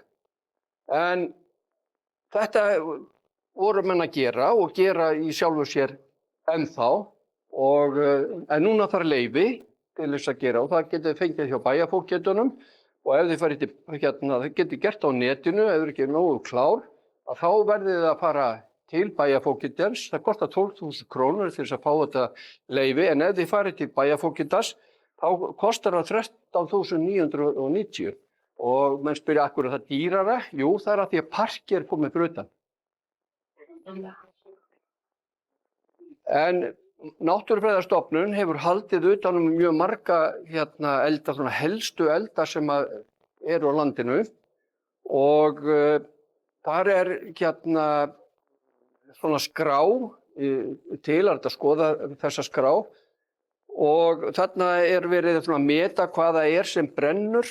Stærsti eldurinn voru náttúrulega mýrareldarnir, 6.700, en þeir eru með skrá upp á 7.700 hektara, en auðvitað eru miklu fleiri. En mýrareldarnir þannig 6.700 sem voru á sínum tíma, 2006, Og það sem var margt áhugavert við það og lesa, en þetta nú búið að ná sér allt saman á strik aftur, og það var hraðinn í raun og veru á eldinum. Þarna var ekki lúpinn sem dæmi. Og þarna eru lyngplöntur, mosi og tiltölulega rækt undir á þessu tíma, en samt ferðaðist eldurinn á 30 km hraða yfir landið. Það bara göngurhraði hjá bara venjulegum manni. En það eru miklu fleiri eldar sem ekki skráðir, til dæmis í Hafnarfirði, og hérna höfum við frá Fjarðarréttum lítill blettur sem brennur þarna en fer samt ekki, hann ekki skráður eins og inni hjá Náttúrufræðistofnun. Hann miklu stærri en sýndir á þessu mynd. Hann var miklu stærri en það var 8 þessi hérna hektarar. sem fóru, hann fer ekki inn í Náttúrufræðistofnun. Hvenær var þetta? 23. Og skólakrakkar úr Kópavogi sem kveikti í. Já, það var sonur minn.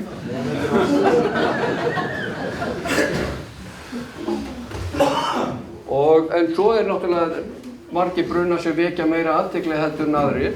Hérna sjáum við Auði Kjartansdóttur þegar að brann þarna hjá Kópavogsmönnum í 4. maí og 21 og þetta var náttúrulega, talsverður mikill brunir, það eru talsverðar skemmdir á gróðri. En þetta fór svona, jörðin hún svaraði sér mjög fljótt, lúpínurnar komu, stafafura og svona ýmsar plöntur sem voru að bíða bara eftir því að kæmi eldur. En síðan kveiknar hjá okkur 22. febrúar, eða fyrir ofan hjá okkur í Kópavogi. Og eldurinn hann byrjaði sem sagt hérna fjast niður við, það ekki alveg vitað út af hverju eða hvað það gerðist við að kom rigning upp og svo kom bara snjór. Þá var ekkert búið að skoða hvað það var sem var þess valdandi. Hins vegar var stíf austanátt, alveg mjög stíf, þannig að eldurinn hann barst í mjórri línu bara beint yfir allt saman og miklu hraða og síðan fór hann að breiðast út. Í logni þá breiðist þetta bara í allar áttir í rólegheitum meira. Og þetta var talsverður eldur, því þetta var mikið lúpína þarna og þetta var mikill eldur og hérna sjáum við 15:43, 8 mínútur síðan, sjáum þetta almennilega, þetta svona og 8 mínútur síðan að þá var hann konið yfir þessa hæðina og tekið út og gluggað af einhverjum gerum. Þetta voru bara eins og eldgosin á eldstöðunum, þetta bara logaði alveg línan langa leiðir. Menn fóru á stað til þess að banka, slökkviliðið komst ekki á staðinn, fóru reyndar öfugum megin fyrst. Við höfum fengið tilkynningu, þannig að þeir fóru banka og þeir ætluðu að færa sig yfir, þá kom svo mikið trafík og fólki að þeir sátu fastir. Og vegna þess að það voru svona manir alls staðar sem gangi alveg niður í götu og þau bara komist ekkert í fyrir eða nei. En hérna hann sem við ætluðum að fá til þess að flytja frá slökkviliðinu. Hann að berjast og kominn, hann var að fara á vakt og kom þarna upp eftir og hann ásamt formanni okkar í Skógræktarfélagi Kópavogs og þjónustumiðstöðinni staðista þátt í að það fór ekki niður í skóginn vegna að Loftur Þór áttaði sig strax á hvert ætti að fara til þess að bjarga skóginum.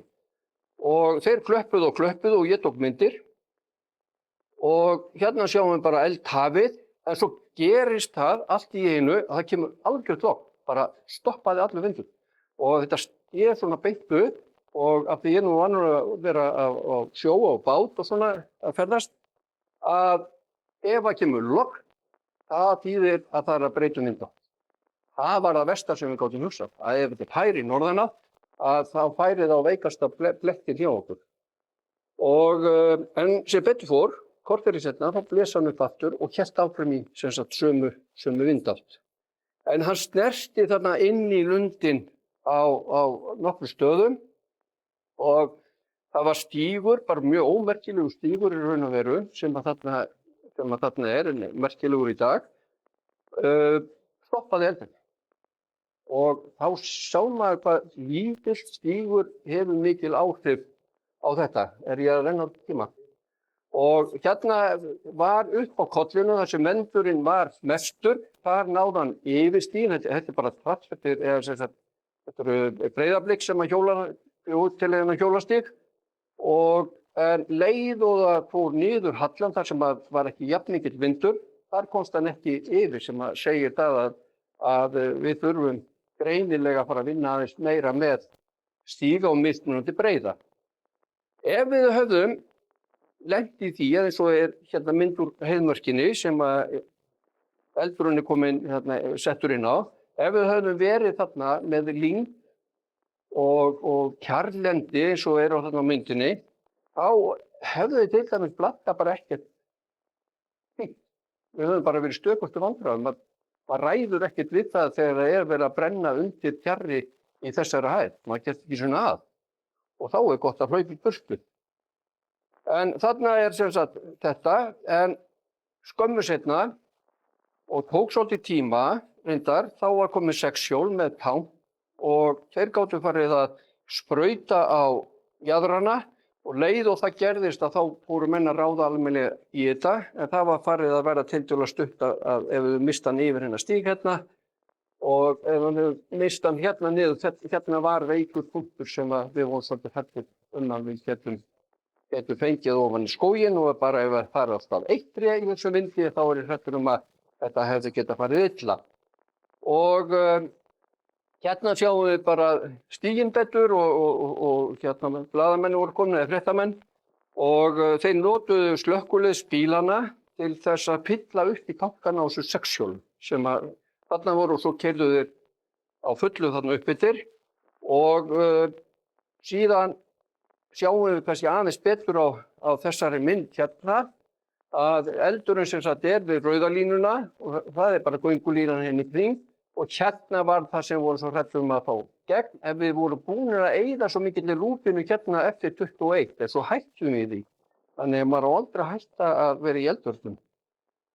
Og hver framtíðin? Jú, þetta Guðmundarlundur hérna úr loftmynd og þarna eru 150 til 200.000 manns að koma á ári, mikið af börnum og voru svo ríkt að það bara sendi börnin upp til strætó og þarna hefði hann getað en þetta sem sagt, ef við horfum hérna fyrir ofan, hérna stoppar eldurinn en hérna var hættan á því að við mistum hann niður eftir.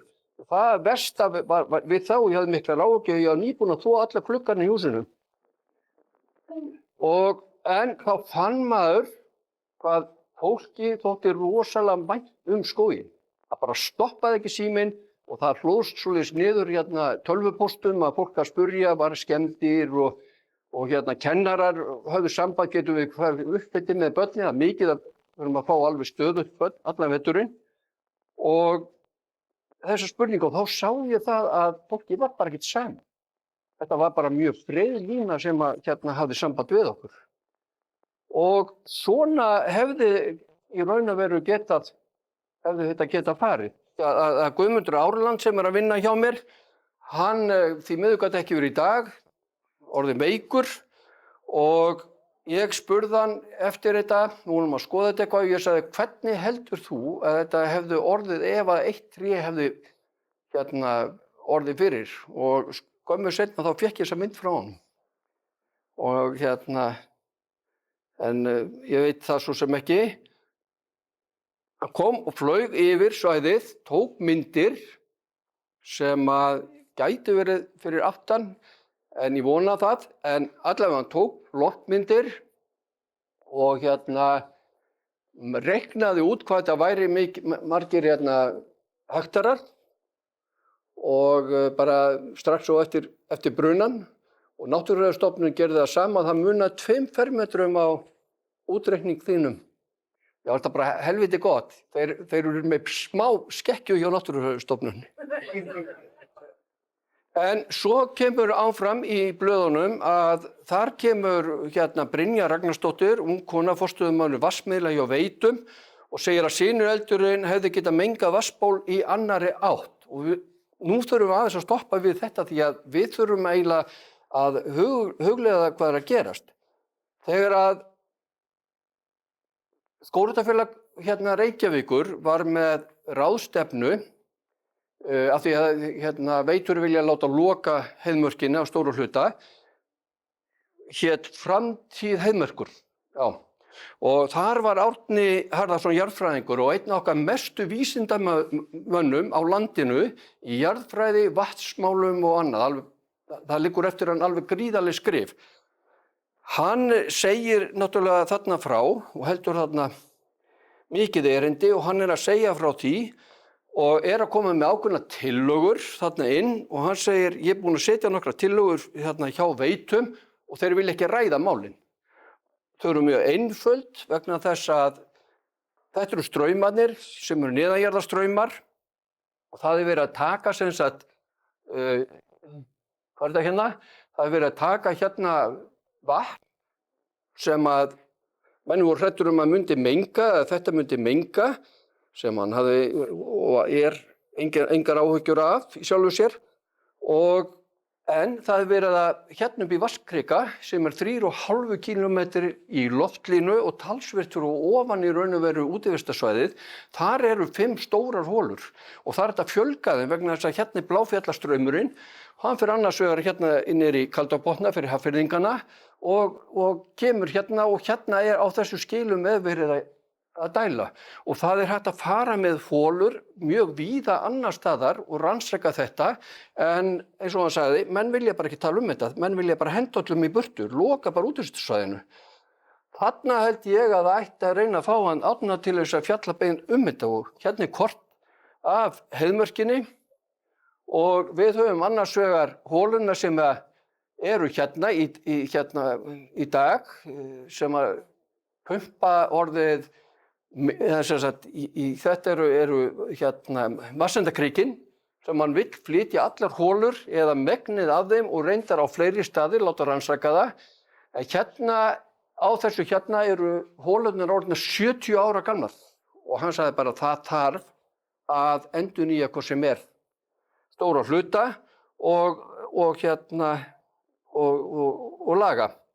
En allavega hérna þá hérna svæðið og mér langar aðeins að hérna nefna þetta hérna að þeir sem að koma og þeir sem brenna eru svona brennuvargar, það eru nú ýmsir og þetta vantar nú textana hjá mér en þetta var hérna allt sem að flaug á rafmagnslínu og var þess valdandi að það kveiknaði í og þetta fyrir austan sem að þetta gerðist og álftin dauð. En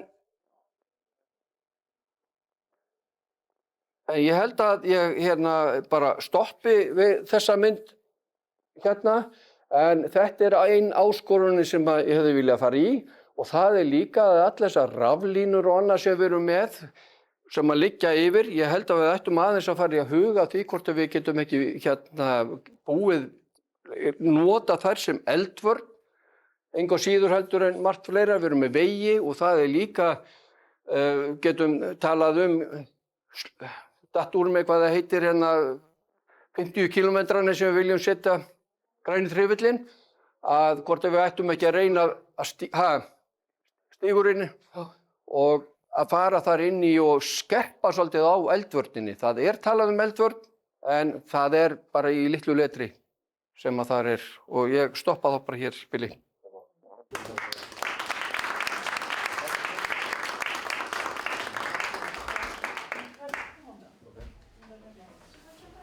Já. Ok.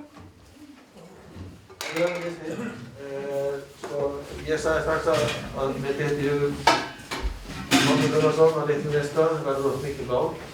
Hann lendi í fyrsta og 3. sæti þegar hann gerði og hann sætt og reyndar í öðrum sæti líka. Það sigraði þá sömurkeppni. En ég hafði ekki áttan á því að brunaliðið gæti komið aftur. Eins og ég aftan við það sem að menn með brunalið bara að fara að kveikja í. Já. Þetta voru brennuvarkar og bændur voru brennuvarkar. Já, þeir lifðu á því. Já. Þeir lifðu á því. Ég ætla að nefna nokkrar spurningar. Já, takk fyrir kynni. Flott fyrir ykkur. Samt ekki. Nei. Jú, það var góður. En nú setjum við hérna í miðju hesthúsahverfi og þú myndist ekki einu orðið á beit. Ég ætlaði að ég var búinn að hugsa þetta. Beitin hér. Já, ef þú ert með svona hól inn í Heiðmörk og bara hinga á þangað hérna, þetta er bara skemmtilegt inn útivistarsvæði. Það er með Gísinskóg, beitarhól, það er að gefa skefnum rúlur þar út og þeir trampa niður alla lúpínu og það fer engin eldur yfir þetta svæði. Nei, það er það sem að voru að gera til dæmis á Spáni, þeir eru með þetta alveg markvisst. Bara skylda. Já, það þyrfti að gera, við getum alveg komið þar inn og bara hreinlega skildað, þess vegna komið þessar girðingar inn að til dæmis bara ef þú ætlar að taka Heiðmörkina, við skulum segja að þú ætlar að hólfa hana á einum stað í gegn, þá er þetta ekki nema 3,5 kilometrar. Beint upp sem þú ætlar að hólfa. Þannig að tengja þetta á endan eitthvað svona vegakerfi sko? Já. Og jafnvel að hafa þetta í skógi, uppkvistið skógi. Ragnar frændvinur minn, hann var þjóðgarðsvörður í Skaftafelli og hann kom með hrossþangað, kominn í skóginn og beitti hann og var ámerktur fyrir það. Það mætti ekki vera neitt, það mætti ekki vera skemmur. En hann sagði að þetta hefði komið vekk fyrir bruna tvisvar eða tvisvar. Hann hlustaði ekkert á yfirmenn sín. Ekki? Já, þetta var sama þetta að segja og ég vil benda að Hreifnin og það var með námskeið 8. apríl á Reykjum eftir skrásið á það fyrir hálfdegi. 8. apríl er gróðureldanámskeið hjá skólanum sem allir geta sótt sem borgar sig inn á það. En og ég held að sé öllum félögum náttúrulega bara hollt að hafa sína eldvarnir á hreinu. En saman með þetta kosturinn við hrossin eru akkurat þessi líka, þú getur bara farið með randbeita staura og þú getur bara borið einhverjum í hesthúsahverfinu að koma og beita þennan kafla og þú þarf ekki að vera allt sumar og svo tekur þau bara yfir beljustaurana í lok beita. Þannig að þetta er tiltölulega engin kostnaður og það verður kannski líka meira samtal bara milli með þessara hesthúsahverfa og skógrækta sem eru oft mjög nærri hvor annar. Ég veit að þetta er vandamál upp í Engunum eftir að það var fólkavangur og bannað að beita, þeir beita alltaf hestamennir þar áður. Fleiri sem vilja leggja eitthvað til máluna? Steinar? Já, takk fyrir Kiddi. Eins og nefndir áðan þá er tíðni gróðurelda hérna mjög há og þetta gæti verið svona 15 skipti eitthvað slíkt frá 79. 79 var einn stærsti eldurinn, þannig að þetta eru fleiri hektarar sem hafa brunnið hérna. En það er eitt sem ég hef velt mikið fyrir mér og það er sem sagt hvernig útreið trén fá, því að það hafa margir verið að reyna að hughreysta okkur hérna með því að trén ná sér og þannig að við komum upp á rótinni og svo framvegis. En nú erum við með þessa löngu reynslu hérna frá minnsta kosti 79 og reynslan okkar hér, þetta kann að vera breytilegt, en reynslan okkar hér er í stuttu máli að bara öll tré, ung og gömul, steindreppast eftir að eldur hefur leikið þau og meiri svo koma engin rótarskot í okkur upp á ösp eða víði eða byrki. Svona einu nefni. Þannig að þetta er gaman einmitt að mætti rannsaka það kannski og skoða er þetta mismunandi, er eldurinn misheitur, skiptir máli hvað undirgróður, hvort það er lúpína eða eitthvað annað í kringum trén. Gróðurinn sem var brenn hjá okkur 21 já, sömu vikuna og ykkur. Ég læt trén standa, þau eru alveg við veginn. Ég notaði til þess að fara með krakka þessum uppbytti til þess að fræðu á. En það drápust öll trén, alveg, maður hélt að það höfðu sloppið og var ekki mikill eldur sumstaðar, en það drafst allt. Og víðri líka, alveg, það var ekkert eftir sko. Nema lúpína, það var eina sko. Fleiri? Var þetta beituna? Ég gisti hérna tjaldstæði sem var inn í skógi í Suður-Evrópu. Það var bara trén kvistuð upp og svo var kindur og maður vatnaði bara við kindurnar í fyrir tjaldið. Og þannig að bændurinn var að fá þrenns konar tekjur, skógrækt, kindur og tjaldstæði fyrir ferðamenn. Þannig að þetta var mjög hægt að gera þetta í Ísland í Íslandi. Þannig að þið getur bætt við og verið með grill. Grilla kindur. Og sjá hvaða gildi sem er maturinn. Ég sko Bara rétt einmitt ég þakka þér Kiddi fyrir frábært PR þegar þú breyttir í Guðmundarlundi. Ég er bara stór skuldur úr þér. Við erum búin að vera að vinna í brunavörnum fyrir norðan. Við erum í samstarfi við Akureyrarbæ Það er búið að gera brunahólf og áætlanir og ýmislegt. Það sem að mér hefur fundist vanta frá grunni slökkvitæki og löngu búin að græja tilboði eitthvað tæki sem kostar 8-9 milljónir en stjórnin mín og Akureyrarbær bara nei. Kvöldið sem að kviknaði í hjá þér, á svona augnablik þegar þú varst með sviðnar og augabrúnir, vorkenndi ég þér, en svo bara hugsaði yes. Og fyrsta sem ég gerði var að henda pósti á Akureyrarbæ og stjórnina mína. Guðmundalundur kjarnaskógur okkar Akureyringa. Allir var að láta þetta gerast. Og þegar þú varst grátklökkur, ég fekk bara tilbaka morgun eftir, keypstu þetta drengur. Þannig að svona skiptir máli þessi framkvæmd. Já, takk fyrir. En sko, ég langaði kannski aðeins að bæta þarna inn í og dottið út með myndinni, en það er það að það eru verið að tala um að hafa eldklöppur út allt. Ég set alveg rosalega stórt spurningamerki við það vegna þess að það fólk sem kemur og grípur ábyggilega 90% tilfella í nælonfötum. Ég alveg klár á því. Og eða flís bara flís eitthvað úr sem að brennur mjög mikið sko. Þannig að ég held að við þurfum aðeins að svona stoppa og staldra við. Hverjir eiga út af fyrir hvernig eru klöppurnar. Við vorum með klöppur hjá okkur en það er bara stolið. Þannig að það þýðir ekkert annað að hafa þetta inni en ég var þarna í sjónvarpsviðtali og annað í nælonfötum. Ég bara hugsaði ekkert fyrir eftir og ég sagði ég hefði getað brunnið sko. Þá hefði ég ekki getað flutt þennan fyrirlestur. Ingi hefði ekki fengið peninginn. Nei, en við Ingi erum svona í sambandi svolítið svona þegar vandamálin eru. Mér langar nú að segja ykkur frá því sem ekki alveg skilt þessu en eitt af vandamálum skógræktarfélaganna. Við rekum báðir nefnilega salernið klósett og ég var á leiðinni norður og hann hafði verið í sjónvarpinu og þá var hann að sýna myndir úr myndavél þar sem að menn komu með hettur, réðust inn á klósettið og mölvuðu það. Þeir hafðu mölvað þarna sama tíma hjá mér, alveg klestu klósettið bara niður og ég kem til Inga, við erum á fyrirlestri, ég er að fara að halda fyrirlestri á Eyfirðingum og ég kem til Inga og þeir myndu aldrei trúa því að 2 karlmenn sætu saman og töluðu klósettið í hálftíma.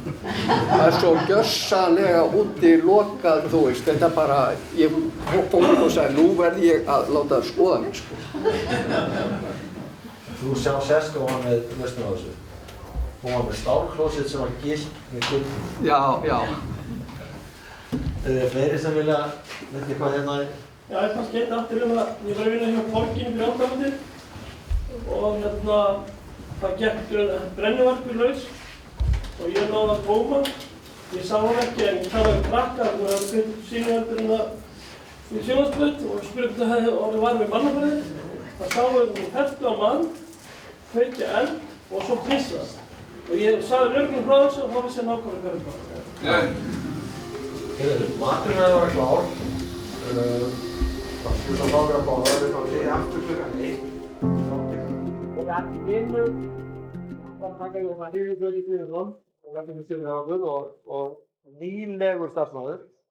Þetta er og ekki hýrðu það maður. Og hann er bara að fara yfir þess að landsræðuskófana. Hann sagði þér, hann var ofirkur að hann myndi fara í það var það ekki? Jú, ég vil byrja bara á því seinna. Já, ok. Gjör svo vel. Já, takk. Þetta er gott að vera staðsettur hérna við innganginn.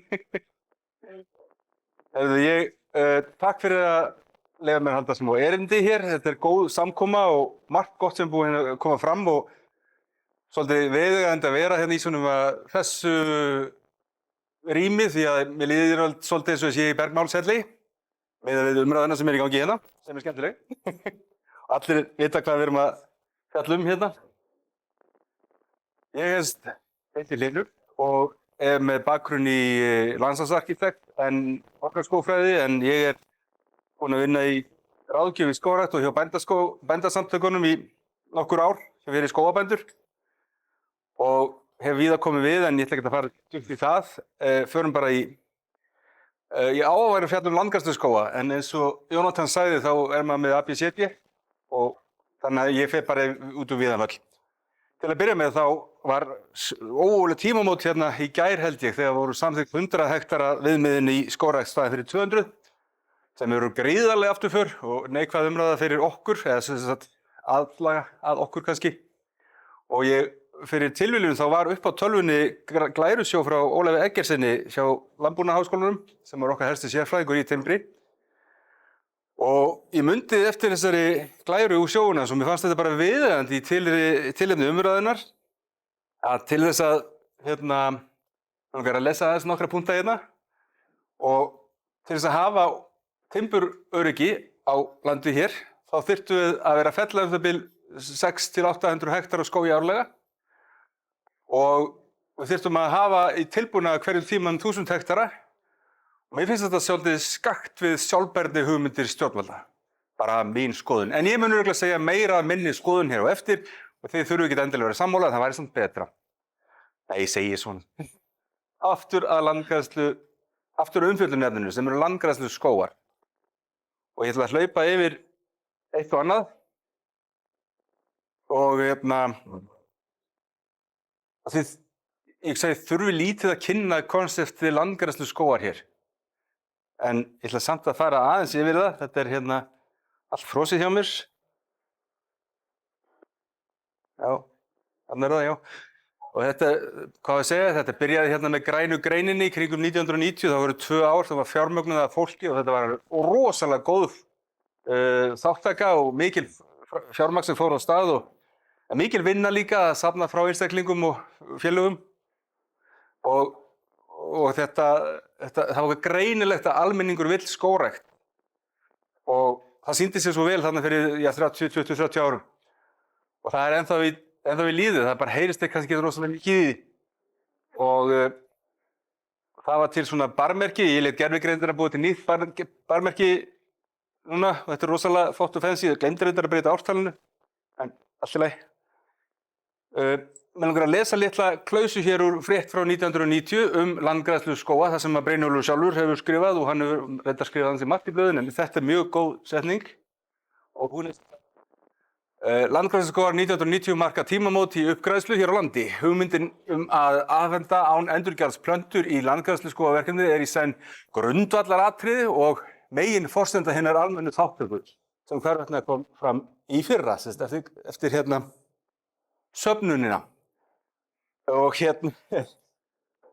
svo er svolítið skemmtilegt það er verið að gera pokasjóður hérna til hann studdi landgræðslu skógaverkefni hér í Den en hann er núna að gera sambarilegt á sínum vettvangi. Allt í góðu. Markmið landgræðslu skóga, þau eru 3 svona fyrirgefum. 3 punktar sem að væri líka gott að staldra aðeins við. Græða lítt og ógróið land með fjölbreyttum skógum. Stuðlað ræktun skóga til útivistar fyrir almenning og endurheimta vistkerfi og eflingu líffjölbreytileika. Þið tóku eftir ég staldraði þarna við á nokkrum stöðum. Fjölbreytni skóganna og fyrir útivist almennings.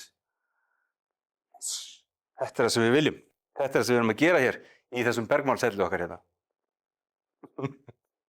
Þarna eru landgræðsluskógarnir, hist og her landið og ég veit að veðurspáni þannig ég þarf aðeins að gefa í þannig ég ætla ekki að staldra lengi við hverja glæru en það var sett könnun svona nýlunda því ég hef gaman að svona könnunarformi og ég setti könnun á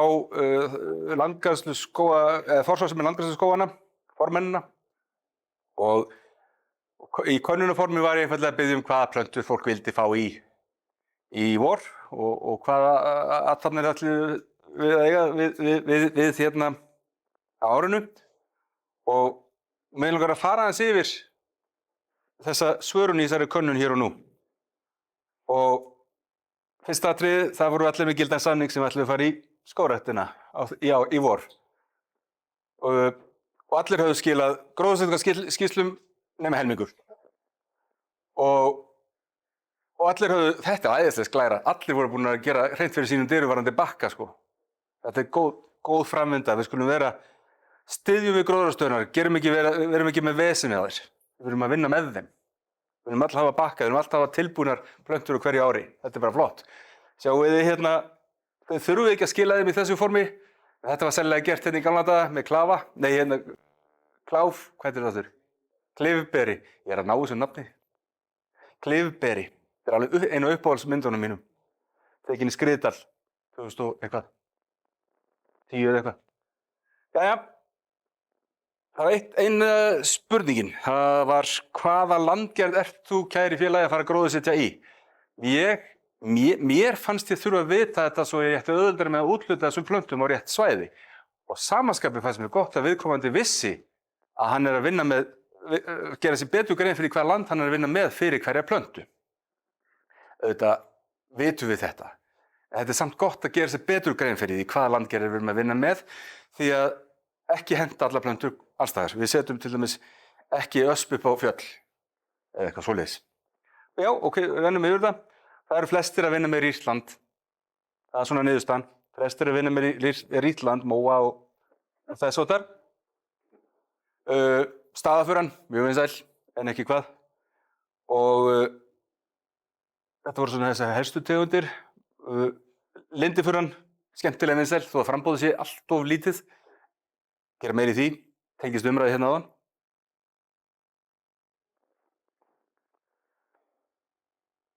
Tengist umræði hérna áðan, segi ég. Og hérna, rætt þessa hugmynd hérna svolítið og þetta bara hugmynd sem við getum lagt hér upp.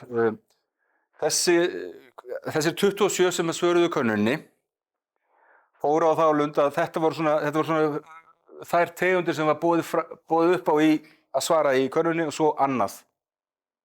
Og hreimur, sjáu þið, hreimur svolítið vinsæll. Fólk vill fá hreim í rýra landið sitt, sem ekki skrítið. Og svo var nafni minn og Marsull líka vinsæll. Og hérna, já, gæti bæri. Nei, ég skal bara halda áfram að tala, bla bla bla. Og þetta tengist svolítið umræðinni náðan, það væri gaman að vinna með þessa hefðbundnu tegundir sem eru svona okkar helstu skógatré sem greini og fura og ösp og þetta. En það væri ekki leiðilegt að vinna kannski 1-2 ár með afmarkaða tegund. Tegum bara sem dæmi, reyndar hreimurinn að vera alltaf. En fágætari tegundin að taka hérna gullregnuðu eik fyrir næsta ári eða þar næsta ári eins langan tíma þarf að undirbúa það og færa svo stigast yfir í Marsull og nafnaminn og beiki og hvað þetta heitir, ask. Það er ein hugmynd að vinna bara með kerfisbundið með þessar nálganir inn í þegar gróna skóga og bæta þá enn betur og gera þá eftirsóknarverðari bæði fyrir okkur og flígildin sem eru komandi frá Evrópu. Þeim fjölgar mikið, eða flígildin, þetta heitir fuglar. Þessi er líka skemmtileg. Hvað eru félaginu að fara að gera? Þessir 27 sem svöruðu, þeir eru aðalega að fara í umhirðu. Svolítið eins og Jónína kom inn á hérna áðan sem var notabenni frábært erindi. Og ég tek undir orð Jakobs þegar hann sagði að þetta væri svona það ákveðin jákvæðni í loftinu. Það er ekki bara hér í þessum klefa okkar, þetta er líka út á við, sem enn betra. Já, það er umhirða, merkilegt nokk. Og svo ætlum menn að fara í slígagerð og bæta skiltinn og gera greiðlegri leiðir í skógunum sínum sem er æðislegt. En við þurfum að vinna Sverrir er enda búinn að fara yfir það, við þurfum að vinna betur í þessum málum en þetta er alltaf að koma, alltaf réttar leið. Vá, hvað ég er eitthvað jákvæður, ég segi þetta. Já, þetta var líka jákvætt, menn vilja ráðgjöf við eitt og annað og til þess erum við samtal, það er ótrúlega magnað hvað er hægt að fá fram með samtali. Við erum ekki feimin að tala saman, þó ég sé ég vil freimina eðlisfæri. Og það var ósað skemmtilegt ef þið sáu fyrirlesturinn hann skoska á Haraldsstefnunni. Hún sagði þeim að fólk í skógræktinni væri yfir svona introvert og lítið í sér, væri ekkert mikið að ota sínum tóta. Vá, hvað ég tengdi við þetta. Þetta var klefið, 99% á okkur hérna inni. Nema hvað. Já, þetta hefði verið gaman að geta búið til svona automatískt svar í könnunni. Allir vissu hvað þeir voru búnir að panta. þetta þarf að laga fyrir næsta ár. Stöldrum aðeins hérna við frjálsleg orð frá þeim sem svöruðu. Hvað telur þú vera stærsta styrk skógræktarfélagsins ykkar í dag? Það eru skemmtileg punktar finnst mér og ég ætla að stoppa hérna við tvo. Skógurinn sem orðin er til, sýnir fram á árangur og fær fólk til að sýna skógræktarfélagi velvilja. Hvað erum við búin að vera að tala um? Okay. Og aukin áhuga skógrækt hjá almenningi, þetta er það sama. Þetta eru bara góðir, fáránlega flottir punktar sem við skulum byggja á. Og ég, Ingi kom inn á þetta líka með kjarnaskó og það þarf ekki að stoppa þetta í þessum hópi. Þetta vitum við.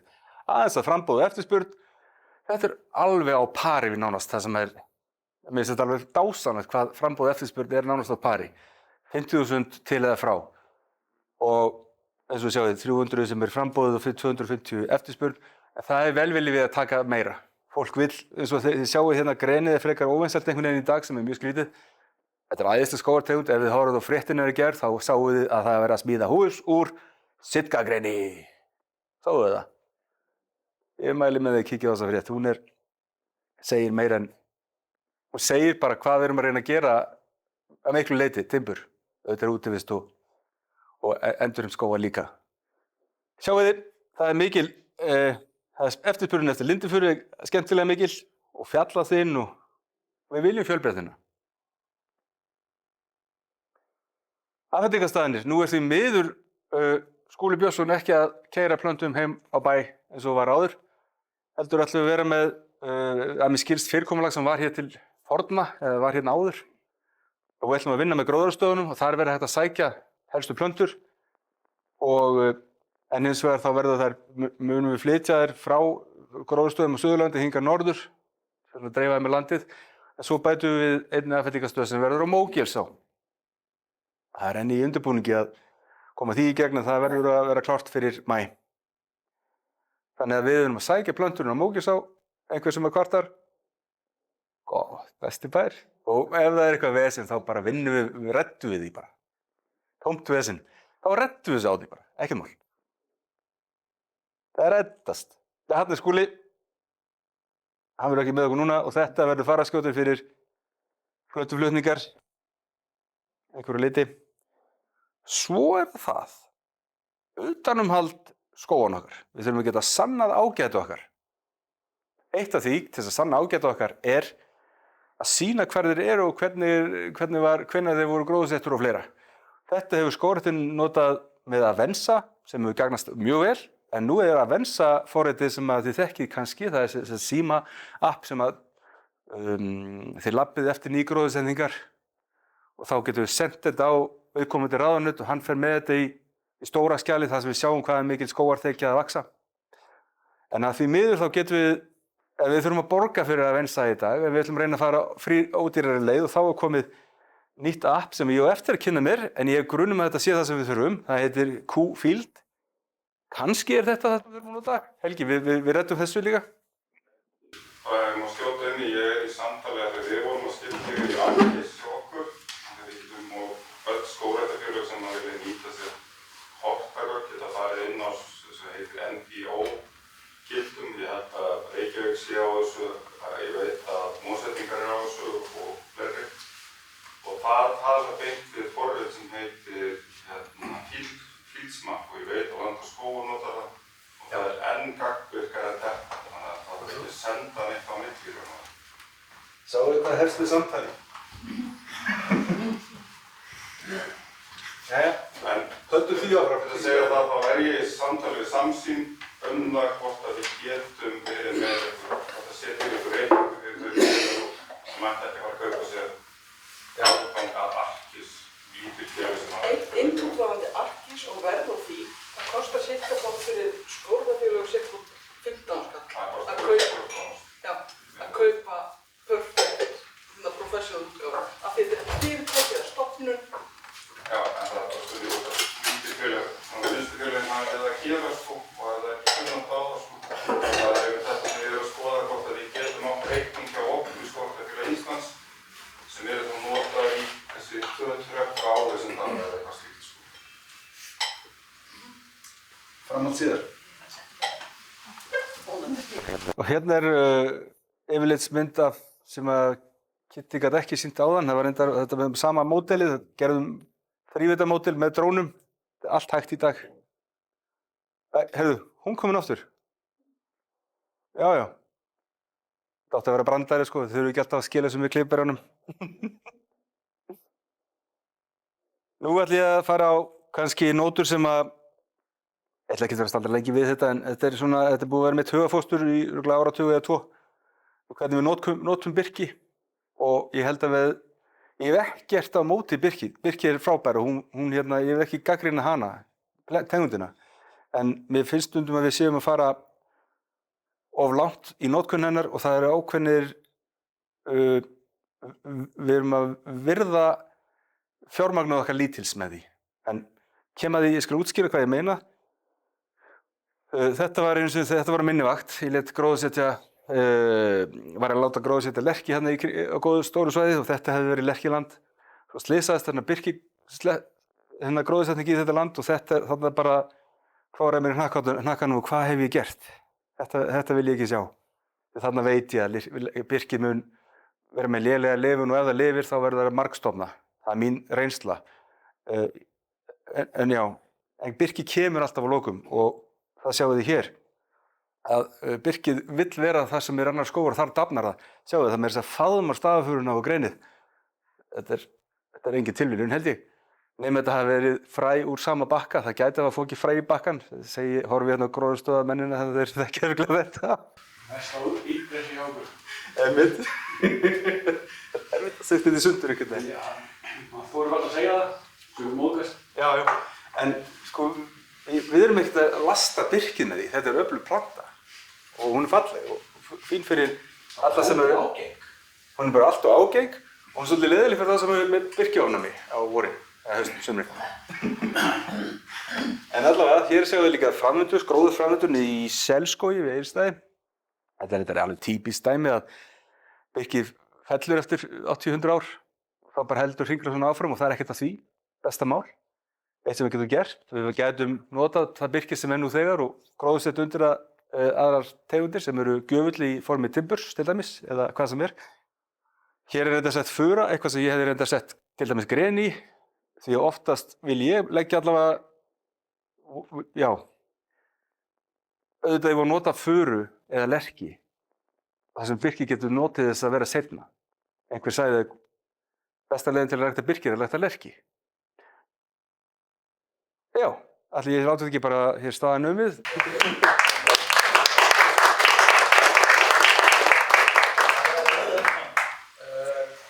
þið viljið vakna á spurningum, þá er það velkomið. Hvað er vatnspurningu sem eru með margar knöttur? 300. 300? Já. Hvað sóttum ekki? 250. Þetta er nánast á pari, 50.000, það er ekki rosalega mikið, en... Þetta er nánast stað þetta sem er kvarta. Ég ætla að búna það. Það er á gróðurstöðum. Já, þær eru nokkuð kókraustar. Þetta eru úttektir með að sína sig gæðum. Það eru ekki hafnar. Bara fengið orð frá þeim sjálfum á gróðurstöðinni. Áfenginu svæði. Maður enda í því sko ára aðalsökkunni. Við löðum í glittur. Þannig að það sé ekki þekking í stöðum. Það getur greint hvað er í gangi. Ég fengi svona plöntur og við eigum byrðar að hermasætt sem við hætti að selja. Steinakart reddaði eftir sambönd. Þegar bakkarnir koma, það er eitthvað úr það. Stundum lendur maður í því að þeir koma þegar eina reikning sumar sem kemur. Þannig að hermasætt skólast af. Þá er ekki eitthvað geimt á ári eftir. Við hliðin á okkar bakkarnir. Úr stöðin okkar sem við erum kannski að selja. Ári eftir eru landgræðsskógar Aspuna að steindauðar. Steindauðar, ég er ekki að djóka. Okkar plöntur er einasta stend. Svona rosalega viðkvæmt að bara glittan. En það í þetta er rétt strax.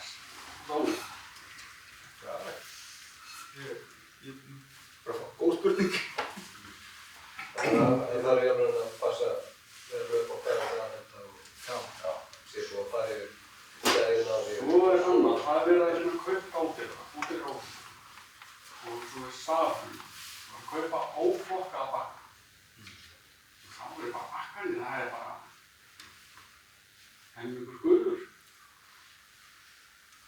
Þetta orðið svo? Ég veit ekki.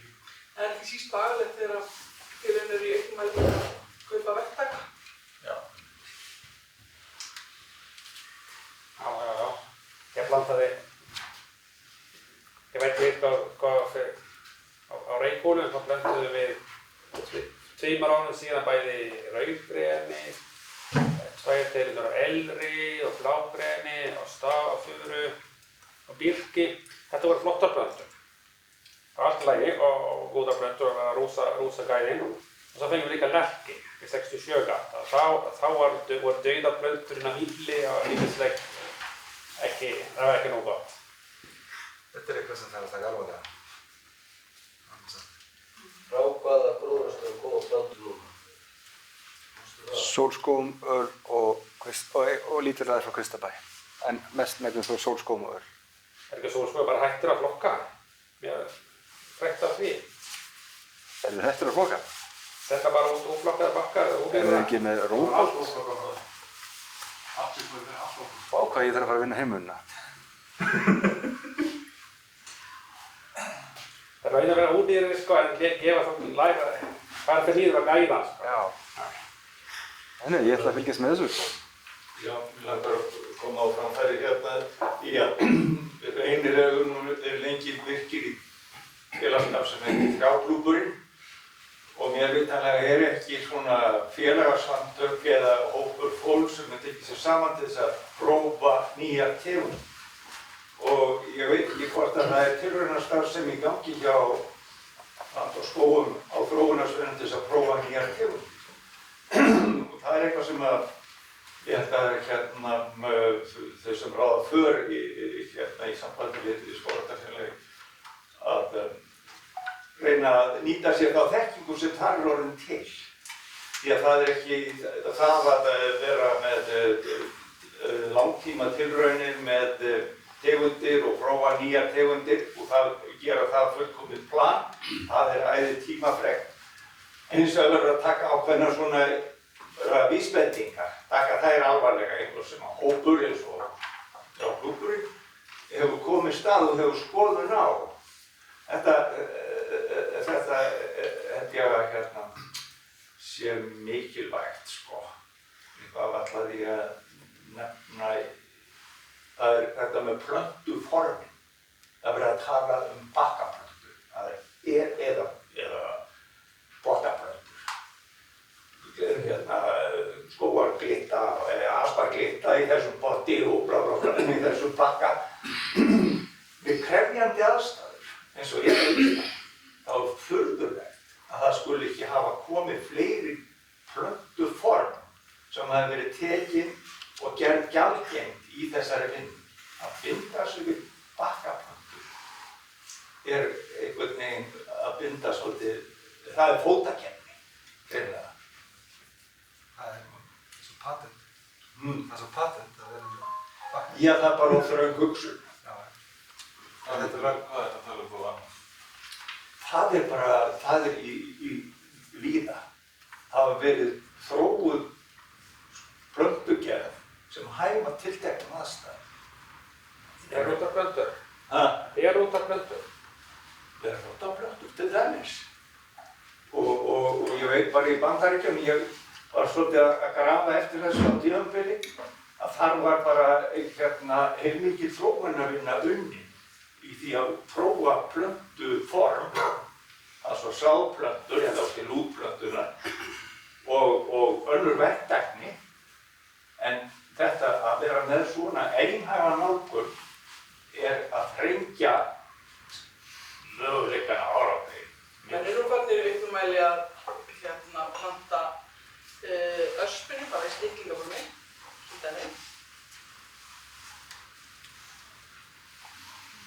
Ég vil bara finna fleiri möguleikar við fögnum hvað sem fjölbreytileikinn heitir, við fögnum honum. En það þarf að þróa þetta allt með rannsóknum, við þurfum að hafa það með okkur. Þú varst reyndar að sagðir að vísir getur nú verið rannsókn.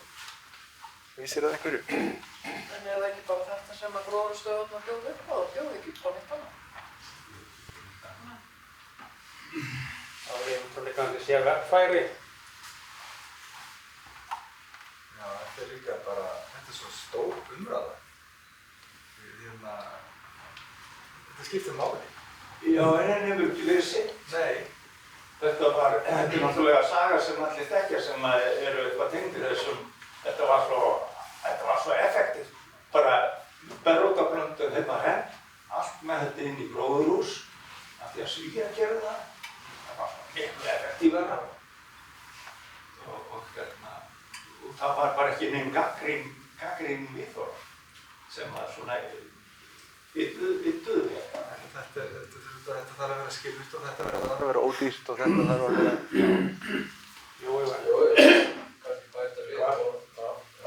Bakkabrönd er nú til í 67 gata, 40 gata, 35 gata, 24 gata og ekki ennþá stærra plöntur sumum tilfellum. 15 gata, 6 gata.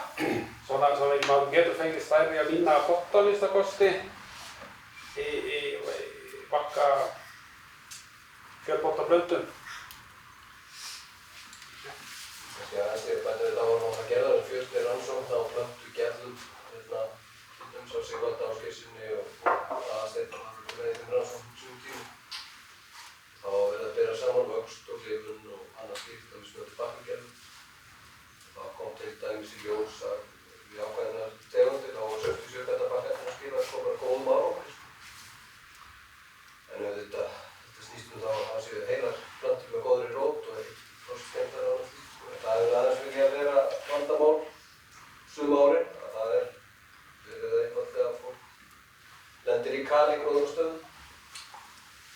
Sérstaklega í hittafyrra, þegar það var kalt sumar. Þá hafði bara mikil áhrif á plantugæði og jafnvel árið eftir líka. Og svo hefur verið náttúrulega alls konar skoðanir á frystingu plantna. Rakel Jónsdóttir er myndið að skoða þetta og hún er líka myndið að skoða plantugæðin hjá Land og skógi. Hún tekur pröfur úr gróðrarstöðum og er að sjá bara strax núna í febrúar, mars hvort það er kalskemmdir eða rótarkal eða annað í þessum plöntum sem við verðum að rækta í rauninni gegn útbúð. Þannig að við tökum náttúrulega ekki við plöntum nema að þeir standi staðar, þessi lifandi rót og ókalinn toppur. En þetta er mjög snúið og þetta er erfitt og ég veit að þetta er flókið fyrir gróðrarstöðarnar líka bara að halda þessum stöðum í lagi og missa ekki óvart heilu partíin bara í haustfrosti. En að því hún myndist á Birki, Einar Gunnarsson, hann náði af tilviljun fékk hann fræ, þið þekki þessa sögu sjálfsagt af Hengibirki frá Ívaló og Kittilä í Norður-Finnlandi frá 6700 og 6800 breytargráður. Og hann ætlaði sér að fara ná í lerkifræ, hann fékk það ekki til þess að færi ekki tómhendur heim, þá fékk hann þetta. Og hann ræktaði þetta upp og ég fékk einhverja dálítið slatta af þessu og ræktaði þetta vestur í dörrum. Og þetta eru svo fallegar plöntur og vex og ég er með birki sem er frá Módilsá og fræi frá Módilsá. Það brotnar undan snjó og það er kræklótt. En þetta er bara fegurðin málið. Það er að segja þessi tré, Hengibirki frá Ívaló og Kittilä. Við þangað í haust. Og já, við höfum í trjáklúbnum tekið fræ frá Hengibirki frá trjágarði í Finnlandi sem vex mjög vel. Og bara þannig að þetta komist til skila og fólk nýti sér þessa þekkingu sem við höfum aflað okkur í trjáklúbnum. Það bara skiptir máli og það er eins og bara svona, fyrir mér eins og það sé bara einhver blinda og bara ekki áhugi. Þegar ekki að ég stekti orða. Nei, ég bara... En þetta er svo miklu möguleikar þarna. Og að einhvern veginn að þessari leit sé hægt þessu þróunarstarfi sé hægt, eða allavega ekki sé hægt, en það bara þegar búið að lítið fyrir. Finnst þess að þetta sé gegnum gamla degið bara að alltaf vantar upplýsingum. Við höfum svo margt fram að færa en við tölum eiginlega bara meira inn á við heldur en út á við. Sama hvað heiti við sem gera. Til dæmis ég, þetta er mjög gott dæmi og því þarft þetta fari í umræðar. Helgi næstur. Já, bæði varandi að fylgjast með plöntum og mjög rétt að fylgjast vel með að við séum, sko, það kom eitt sumari þegar ég var að flytja plöntur og þá var samið það, hún þurfti ekki að taka dauðar plöntur út, það voru mikið af tómum hólfum og það var eiginlega umtalað að jafnvel fjórða hver ferð væri tóm ferð. Við erum náttúrulega flytjast þessar plöntur líka alveg 2000 kílómetra, mörg þúsund kílómetra og það má alveg velta því fyrir sig líka hvort það borgir sig að fá þær ódýrari að hækka kílómetrunum til og spara ferðir og þess háttar. Og svo það hitt sem að ég var félagi í trjáræktarklúbbnum með þessum algjörðismönnum hérna og það gaman að þessum klúbb og mér hefur lengi langað að sjá þá gera tilraunir í grónum skógunum okkar af því að ég kalli þetta stundum með því hvort þið satist eða masochistaklúbbur, það er margt sem að maður horfir á bara að fara upp og svo fyrir niður aftur en það er tilraunina eins og við erum að tala með hérna og margt af því sem er flutt inn í klúbbnum og þekki eða af því plöntulistana er eitthvað sem þrífst inn í skógum en er ekki kannski landgræðslu plöntur. Og það var líka það sem ég var að velta fyrir mig þegar við vorum að tala um að fara að pröfa eikur og annað, nú þekki ekki alveg koncept landgræðslu skóg hvort að það er, hvort ég segja maður bara að gróða sitt inn í skóguna með því í fjárhæðinu sem er þar. Ég held að við verðum að fara inn í eldri skóguna, þar er næringin jarðvegurinn og sveppirnir, þar sem við erum að sækjast eftir fyrst og fremst í ræktun trjáa. Það er eins og þú segir, þú spyrir hvaða land hefur upp á að laupa til þess að gróðursetja og það er náttúrulega eins og ég segjum að stór hluti þess sem að ég var að fá gegnum trjáræktarklúbbinn hafði ekkert að gera út á verangur á Íslandi, sko. Bara hreint út sagt ekki, en alveg virkilega þess virði að fara að pröfa þetta í okkar skógum og í gær hitti nú Axel ágætan mann úr þessum klúbbi, sko. Og hann sagði mér, ég er með gróður og svo frá, veit ekki fá eitthvað, ég gefa þér eitthvað tré, ég sagði, ég hef ekki plan, en ég vil gefa þér tré, ég sagði, ég skal alveg fá þau, ég skal bara setja þau eitthvað út í þessa skógi, þegar ég á ekki þessi tré og þau eiga sem bara sjálf, sko. Við þurftum að hafa 2 plöntur í hverjum 40 geta bakka, bara fullar af sveppum og viðeigandi. Þetta er líka bara að bjóða trjáræktarklúbbnum svæði í skógunum okkar til þess að gera tilraunir. Já, fín hugmynd. Ég var að slúta þessu hluta og káða hverju, en var við nefna það að hengilukkiplöntur komið á bakka á sínu tíma og fóru við hana í staðinn fyrir eitthvað annað sem var plöntuð. Það er að spæra sem mjög vel til þessu núna, það sést hús Jarvík. Hús Jarvík, og brotna ekki. Þegar það er með þetta endurinn drifskerfa og efling líkjurstörni, við erum náttúrulega í stöðu að við erum svo norðarlega og við megum ekki að þeirra fór að kólna hérna og allar tegundir voru með 10 mínútum árum og dóu út að sunnan má kannski hafa komið tilbaka. En við erum það gaf ekki hund sem kemur tilbaka. Og sunnan sem tegundir smá kemur til 10 mínútum árum eitthvað beiki, á þessu beikistegundina, og við talum formúðar beikis í Afríku. Og mér finnst það ekki óvissulega að reyna að nýta eitthvað sem tegundir sem var hérna fyrir og planta. Það var hérna hlýðinu sem er lögleikur garðarinn í dag. Við vorum með alsamöst frá Bandaríkjanna og erði sem var síðast til að deyja út. Svo vorum við með gremi fyrir lerki og allt saman bara. Það er ekki týst að skilgreina allar sem tegundir sem er hérna. Þannig að ég held að sé alveg þess virði að fara í þessa vinnu að reyna að endurvinda eitthvað sem var. Af því að þeir höfðum þessu tegundir. Og ég veit að Bretar eru rosalega duglegir í að endurvinda tegundir sem dó út jafnvel þó að það er 700-800 ára síðan. Þeir eru til að endurvinda storki sem dó 1400 ára. Og það dó býflugur út í Bretlandi. Það var sendt í vísindamenn til Frakklands sem lá í nýjan stork og flytja til Bretlands. Þannig að hérna séum þess virði að alltaf að pæla í þessu. Nákvæmlega svona hefur við að stjórna þessari endurhildar umræðu af því að sko, fólk fólki sem er að segja tala um endurheimt er bara að tala um eitthvað sem er engin endurheimt.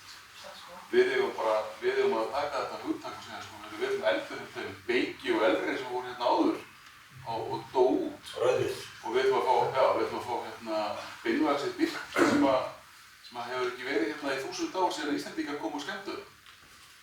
Það fer allt í hringi. Endurheimtin er í rauninni líka það sem við vorum fram á við.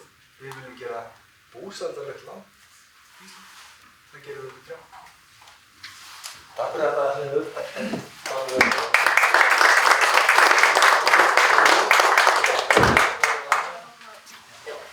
Ég ætla að taka þessa ályktun sem við dreifðum hérna í hádeginu. Eins og við vitum þá hérna Alþingi að einfalda lög og reglur. Það er að flækja ákveðna hluti en einfalda aðra. Og það er ákveðin flækjustig sem er komið núna meðan það með skógrækt úr 200 hekturum niður í 100 hektara, ætlað að fara í 50 hektara, en fara milliveg, fara í 100 hektara. Og þetta er ekki búið að samþykkja þetta, en umræðan á þingi hefur verið í gangi núna og hún er þannig að það er alveg augljóst þetta fyrir gegn, en að fólk sér ekki neitt af því sem við sögðum, Skógræktarfélag Reykjavíkur, Skógræktarfélag Íslands, Skógfræðingafélagið, Fórsvarar Land og skógi, mætti á fund hjá nefndinni, útskýrði þetta og beinti það að koma fuglavinnir og óvinnir skógar, það er að segja vinnir íslenska náttúru, sem er náttúru. Það er bara upplastur, ef þið skilur það rétt. Þannig við leggjum til að fundurinn núna samþykki ályktun sem ég var að dreifa hérna til ykkar, sem við sendum þá til formanns umhverfis- og samgöngunefndar sem við fundurum með, umhverfis- og loftslagsaðila og helstu fjölmiðla. Og vilja ég lesa þetta? Er þið búin að lesa þetta til? Er allir búin að lesa þetta? Það er að því. Lesum það. 2, 3, 4, kannski ég lesi það til umhverfis. Að því að sagt bara nefndina. Ég held að það sé æskilegt að senda þetta á bara alla nýrðina þarna niður í Alþingi. Já, ég er alveg saman. 63 alla þingmenn. Þannig að allir séu meðvitaðir og við erum allar ráðherrar líka. Já, allar ráðherrar. Er það ekki? Jú.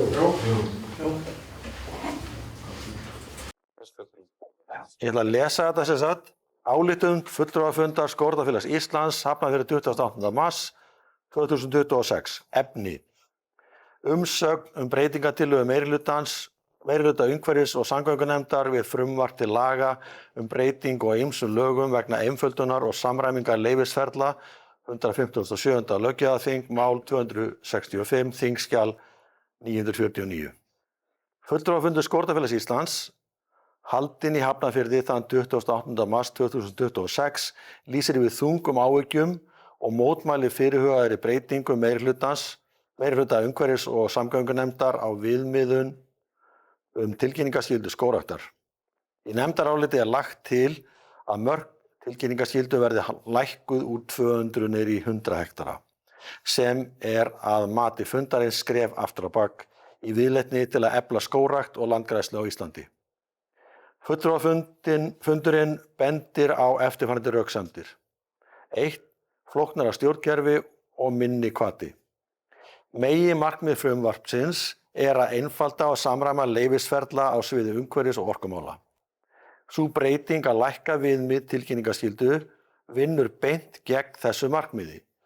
Reynsla þeirra sem starfa við skógrækt sýnir að auki skrifræði og þyngra umsóknarferli dregur úr hvata landeiganda til að hefja skógrækt á jörðum sínum. Samkvæmt nýlegum upplýsingum kostnað við umhverfismat í undanfara nýskógræktar getur kostnaður við gerð matsskýrslu á einni jörð numið 20-30 milljónum króna. Skógræktendur, svo sem skógræktarfélög og skógarbændur, hafa ekki ráð á að leggja í slíkan kostnað. Með lækkun á viðmiðunarstærð fyrirhugaðs skógræktarsvæðis er því verið að kollvarpa fyrirkomulagi sem reynst hefur vel í áratugi. Með þessu er vegið að grundvelli greinarinnar og framtíðarskipulag skógræktar sett í uppnám. 2. Skipulagsleg og efnahagsleg neikvæð áhrif. Skógar njóta sín best sem samfelld landslagsheild. Viðmið 100 hektara mörk hvetja til frímerkjaskógræktar. Smárra og sundurleitra svæða sem hafa verið gagnrýnd í áratugi í nafni landslagsverndar. Smærri skógareitir draga auk þess úr skjóláhrifum, torvelda hagkvæma nýtingu afurða og minnka heildar ávinning skógræktar fyrir landbúnað og samfélag. Auk þess að leiða til skerðingar á stjórnarskrárvörðu atvinnufrelsi og eignarrétti. Í stað heildstæðrar landnýtingar leiðir þetta til brotakenndra landslags. 3. Líffræðileg fjölbreytni og mófuglastofna. Því hefur verið haldið fram að takmarka þurfi stærð skógræktarsvæða vegna varðveislu búsvæða mófugla, vegna svega vaðfugla á Íslandi. Með mófuglum er vísað til þeirra fuglategunda sem eiga heimkynni sín á opnu landi, svo sem í mómýrum, lyngmóum, heiðum og graslendi. Þetta eru fuglar, svo sem heiðlóa, spói, hrossagaukur eða þúfutittlingur, sem verpa á jörðinni og treysta á útsýni og opið rými til að bera kennsl á rándýr í tæka tíð. Rannsóknir sýna hins vegar að jaðaráhrif eru mest í smærri og sundurlausum skógareitum. Með því að þrýsta á 100 hektara einingar aukast jaðaráhrifin margfalt miðað við stærri samfelld skógi vaxin svæði. Þannig vinnur þessi tillaga gegn hagsmunum mófuglastofna með því að valda meiri röskun á stærra svæði en nauðsyn krefur. Smærri og dreifðari skógareitir valda meiri truflun á stærra svæði fyrir þessa fugla en einn stór skógur. Og svo 4, loftslagsmarkmið Íslands í húfi. Ísland hefur sett sér metnaðarfullt markmið í loftslagsmálum þar sem binding kolefnis með skógrækt skipa lykilhlutverk, losun gróðurhúsalofttegunda frá landnotkun, breyttri landnotkun og skógrækt innan svega LULUCF er stærsti einstaki flokkurinn í losunarbókhaldi Íslands og mjög hár í alþjóðlegum samanburði. Áætluð heildarlosun Íslands var á árinu 2024 11 milljón tonn. Þar af nam landnotkun 6,3 milljónum tonna, það byrð 57%. Í því samhengi stuðla nýskógrækt eingöngu að því að aukinni bindingu á árinu 2022 nam binding í skóglendi til dæmis 505.000 tonnum sem dregst frá heildartölu LULUCF gerans innan svega 6,3 milljónum tonna af koltvísýringi. 8%. Allar hindranir sem settar eru í veg fyrir nýskógrækt draga úr getu þjóðarinnar til að mæta alþjóðlegum skuldbindingum okkar við að takast á við loftslagsvána. Það skýtur skökku við að herða reglur skógrækt á sama tíma og kalla þær eftir aukinni kolefnisbindingu. Og 5. Sérstaða Íslands og sjálfbærni. Lykillinn að sjálfbærni og viðuröryggi þjóðarinnar liggur í öflugri skógrækt. Ísland er enn eitt skóglausasta land Evrópu með aðeins 0,6% skógaþekju, enda flytjum við inn 99% af okkar timbri og öðrum viðarafurðum. Stjórnvöld ættu að viðurkenna að timburöryggi verði til jafns við matvæla- og orkuöryggi í hagvörnum landsins og grípa til samræmdra aðgerða til að auka innlenda timburframleiðslu og að styrkja virðiskeðju í íslensku skógrækt og timburiðnaði. Það er því óeðlilegt að horfa til laga og reglna í löndum þar sem aðstæður eru allt aðrar. Jarðir mun minni að flatarmáli, land í betra ástandi, land í þéttbýlla og innan svega og þar af leiðandi samkeppni land til muna meiri. Svo ég lokast. Og skógarþekja margföld á við það sem að hér gerist. Við Íslendingar eigum ekki að lögfesta íþyngjandi lög eða að eigin frumkvæði sem hamla vexti atvinnugreinar sem er enn í uppbyggingu og gæti átt eftir að skila komandi kynslóðum, góðum ábata og velmegun. Og niðurstaða, fulltrúafund, og þetta er það sem ég legg undir ykkur, fulltrúafundur Skógræktarfélags Íslands lýsir yfir þungum vonbrigðum með þessa ákvörðun meirihluta umhverfis- og samgöngunefndar. Fundurinn hvetur nefndina og Alþingi til að endurskoða þessa breytingu og tryggja að lagaumhverfið styðji við en hamli ekki framgangi skógræktar á Íslandi. Vil ég ræða þetta? Já. Ég skil ekki alveg hvað þessi tilkynningaskylda innibér og þessi breyting á því sem verið að andmæla, ekki aðhaldi. Segðu þetta sem svo að þú sett með land sem 100 hektar eða meira og vilt rækta þar skóg. Þá þarf þetta að byrja að tilkynna það til viðkomandi sveitarfélags. Sveitarfélagið óskar eftir því að þú farir í umhverfismat og þá þarf þú að leggja fram 20-30 milljónir eftir hvað þetta er mikið til þess að umhverfismati fari fram og líkurnar á að þú eigir þessa peninga handbæra eru sáralitlir, held ég. Og við ræddum þannig ég og Brynjólfur að ef þetta fer í gegn þá munum við, held ég, taka næsta skref sem það að óska eftir því að ef landeigandi, bóndi, félög eins og okkar eða einhver aðrir þurfa að fara í umhverfismat að ríkið muni borga það. Ég held að þar liggi kannski hnífurinn og okkar sterkasta vopn að nú þannig að landgræðslu skógar eru styrktir af ríkinu, það okkar stærsti styrkur til Skógræktarfélags Íslands. Þannig að lunginn af þeim plöntum sem að skógræktarfélögin planta er kostaður af ríkinu. Ef að nú erum við fyrir stöðufélögin að við eigum flest land til þess að planta í, erum að vinna í því.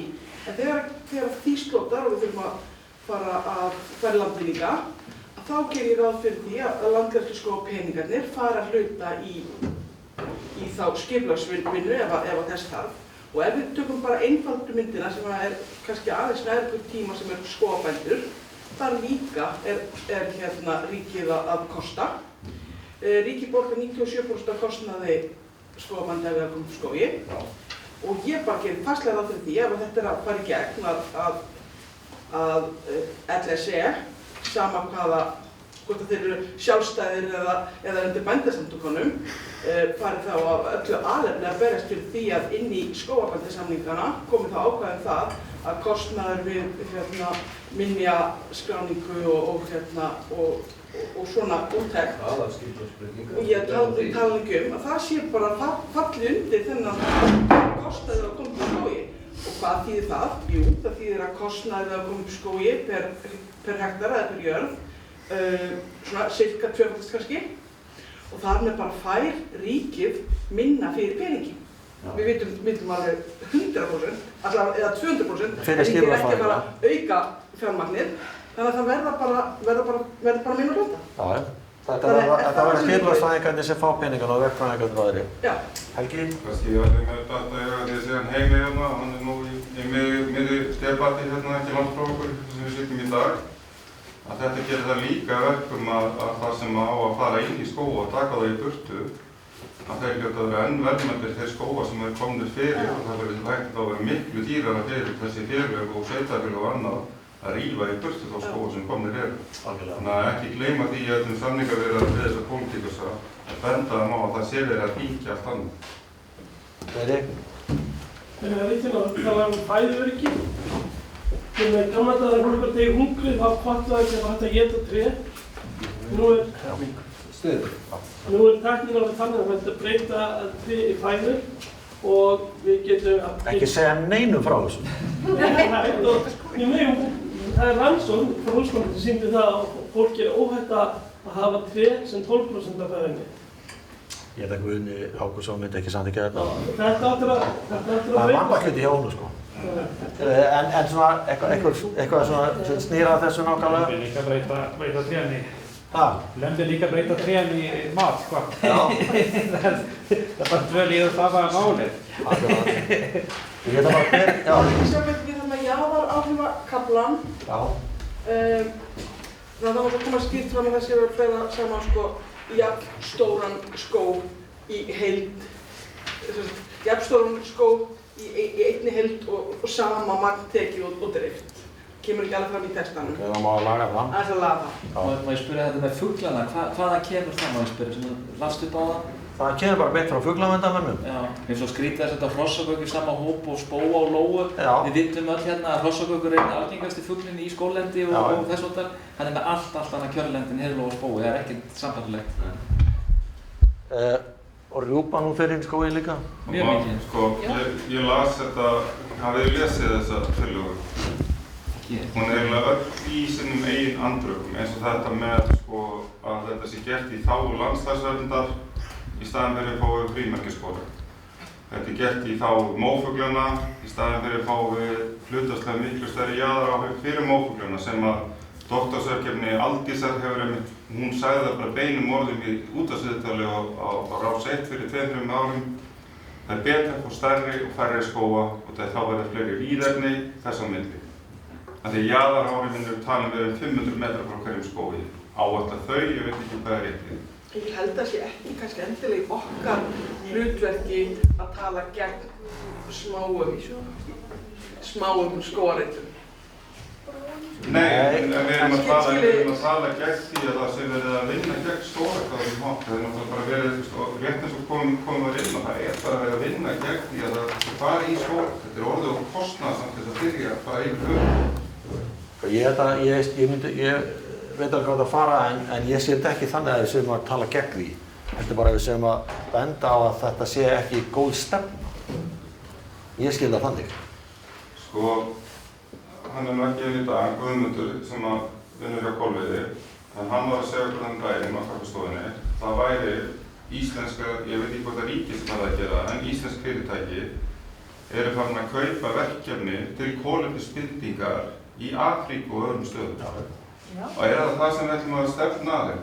Við ætlum að stefna að því að í staðinn fyrir að vera til auðlind hérna, atvinna, fæðuöryggi, timburöryggi, skógar, ætlum við að fara að borga fyrir að það verði til annars þar svo við getum keypt á vöru það með kolefnisspor og öðru. Ég ætla að bera þetta upp. Þeir sem eru samþykkir þessu réttu fæð. Er einhver á móti? Enginn á móti, þá er þetta samþykkt samhljóða. Takk fyrir kærlega. Ég ætla aðeins að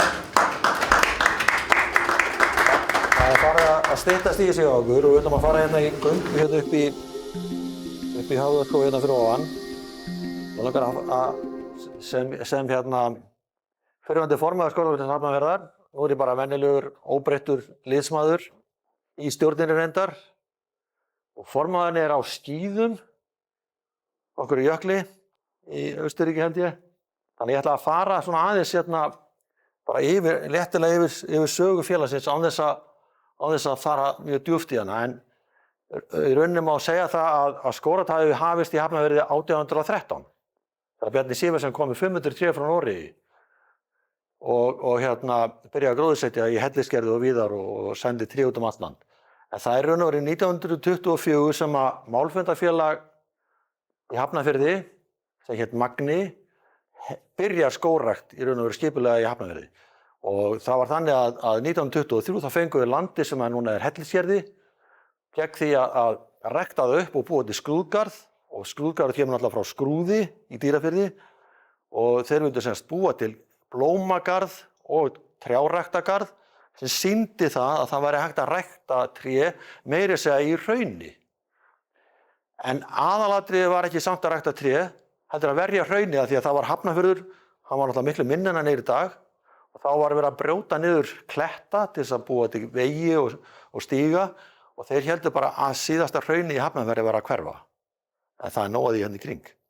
Síðan er það hérna 1926 sem að einn kennari sem var sá sem var yfir ræktunin í Hellisgerði, Ingvar Gunnarsson, fær reit hérna upp í Sléttulíð sem er hérna dálítið fyrir ofan og býr til þar græðireit sem byrja að rækta tré til að gefa skólabörnum á vorin til að fara með síðan og gróðursetja í Sléttulíðinu og síðan í undirlíðinu hérna fyrir ofan. 1930 þá var Skógræktarfélag Íslands stofnað og þá var það yfirfélag yfir öllum hinnum héraðsfélögunum en líka skógræktarfélag Suðvesturhornsins. Og því er ekki breytt fyrir 1946 með frumvarpi eins og það var kallað sem var lagt fram á skógræktarþingi, þá hét það skógræktarþing, ekki ársfundur.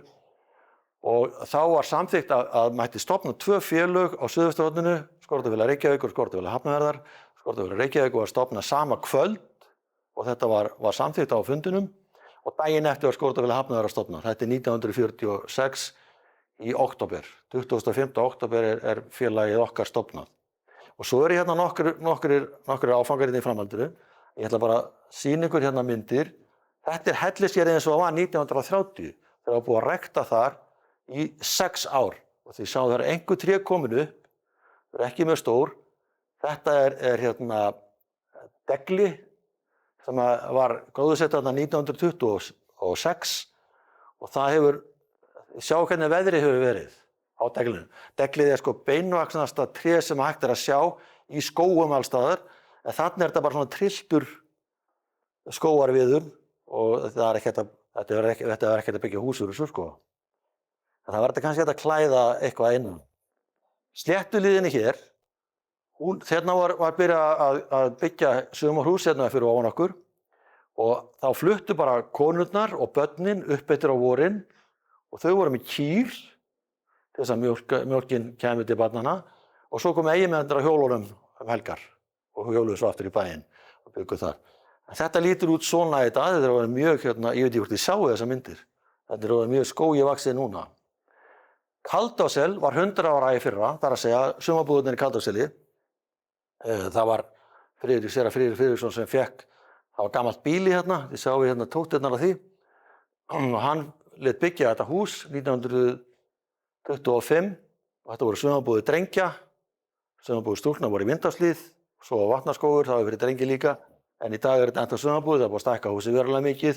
En þið sjáum hérna er engin gróður, eiginlega. Þetta er hérna Helgafellið og svo er hérna hlíðin og svo er þetta svona í dag en 1983 þá brann hérna risastór flekkur, sjáum við hann hér og þetta er allt sjálfgræðsla hérna í þessu hér. Það var ekkert verið gróðursettan innur að gagnið þarna. Girðingin gamla var hér og það var mjög merkilegt að því að það var beita á þessu svæði að lúpínan fór aldrei út fyrir girðinguna. Eða rollurnar átöðar allar. En það var rök skórdamanna, það ekki hafa neina áhyggjur af lúpínu, hún fer ekkert út fyrir girðingar. Hérna eru undirhlíðar og undirhlíðarnar þar var byrjað að gróðursetja 1930, það var þessi ágæti kennari, Ingvar Gunnarsson, sem að gróðursetti fyrstu þar. Hann útbjó pínu litla girðingu sjálfur, þar var smá reitur af birkiskógi og víði og eini. En síðan 1935 þá fekk hann leyfi til að girða af stærra svæði og fekk peninga í það frá bænum og þar var farið með skólabörn á hver einasta vori, útskriftarárgangurinn 12 ára, fullnaðarprófið, þau fóru upp eftir með Ingvari og hvert barn fekk að gróðursetja 1 tré. Og þarna var mikið af skógafuru, hún er eiginlega öll dauð, en þetta er orðið mjög vaxið og fallegt svæði, þetta er nú steinar og þessi ekki Siggi hérna, Einars formaður, þetta er skólalundurinn og þetta er orðið gríðarlega fallegt og mikið svæði. Þetta voru svona, það hefði verið svona 18 hektara til að byrja með og svo var þetta stækkað verulega og þegar Kúadalagirðingin kom. Grávöllurhraun, það er hérna bara beintur neðan okkur, við erum eiginlega nánast við jaðarinn á Grávöllurhrauni. 1946 þá var hugmyndin að byrja að rækta hérna við Hvalreyravatnið. En vorið þá var svo kalt og það voraði svo seint að sandgræðslustjóri sem var Gunnlaugur Kristmundsson sem var einn af stjórnarmönnum, hann sagði að það þýðir ekkert að gróðursetja hér, þetta er bara steindauður leir, það þarf að vinna þetta land einhvern veginn áður og stakk upp á þeirri farið hérna í endan á Grávöllurhrauninu. Og þetta leit svona út, hér er allir mættir í sparifötunum að gróðursetja, það var ekki farið í gróðursetningaferðir á þessum tíma öðruvísi en að klæða sig upp. Kallarnir með hatta, konundar í sínum kjólum, krakkarnir í sínu fínasta pússi og svo er hérna kassi undan appelsín. Fyrir hvert tré sem var gróðursetið fekk maður eina kremkjöksköku og síðan appelsín. Krakkarnir fengi ekki að gróðursetja með 1 tré af því að fullorðna fólki var með haka og þurfti að haka sig í gegnum hraunið. Það sé vel ekki.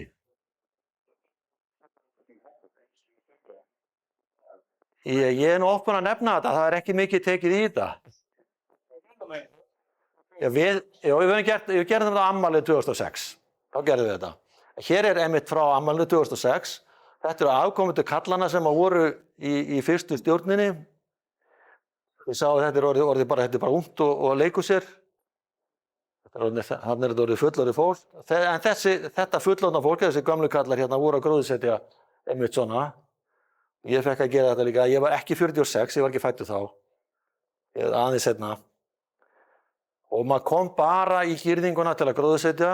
Það mátti alls ekki tína ber, það mátti ekki gera neitt. Það var hættið ef maður fór að brjótast eitthvað í gegnum girðinguna, rollurnar kemist í gegn, það var rollur út allt. Og maður hlýddi þessu af því að maður hafði fengið appelsín og kremkeks vorið. Og hérna er þetta sama Grávelluhraun. Þessi myndi þaðan. Þetta er systkinalundur sem er hérna hinum megin í húsvæðunum, eða hinum megin við. Það voru systkini, það er að segja Gunnlaugur Kristmundsson, landgræðslustjóri sem var uppalega sandgræðslustjóri, hann var síðan landgræðslustjóri þegar landgræðslan var stofnuð upp úr sandgræðslunni. Hann átti ekki konu eða börn og bróðir hans Guðmundur ekki heldur og Ingibjörg systir þeirra sem var innan stokks hjá Guðmundi sem var bóndi á Hvaleyri. Þegar þeir deyja bræðurnir bara sitt hvort árið og þau eiga enga afkomendur, þá ákveður hann að stofna sjóð sem heitir Systkinasjóður og gefur þennan sjóð til Skógræktarfélags Hafnarfjarðar og fyrir þennan sjóð á að gróðursetja tré sem börn eiga að gróðursetja. Það fór aldrei króna úr þessum sjóði í það að styðja börnin vegna þess að börnin fengu trén annar staðar frá. Það voru fyrirtæki í bænum eins og Lýs og Mjöl og fleiri sem útgerðarfélögin sem studdu trjákaupin. En það sem var mikilvægast var að girða landið af. Af því að hér voru rollur út allt, þannig að peningarnir þeirra fóru allir í girðingar. Þannig að það var bara mjög mikilvægt að þær væri í lagi. Og það var, á hverju einasta aðalfundi var kosið í girðinganefnd. Það var stjórn félagsins og girðinganefnd. Hér er Hvalárvatnssvæðið eins og að leit út, þið sjáu hérna. Þetta er Jón í Skuld. Þetta er Þorvaldur Árnason sem var skattstjóri, sonur hans. Hérna eru þeir sem handa við vatnið. Hérna sjáum við rofabörðin út allt. Skógræktarsvæðið er aðalega hérna í dag, eða var þegar var byrjað það 1958, var byrjað að gera 57. Og þetta lítur út svona í dag, hérna í Hvalárvatnið. Og þetta er hlíð, þessi hlíð hérna þessi partur er það sem að Hákon Bjarnason ræktaði.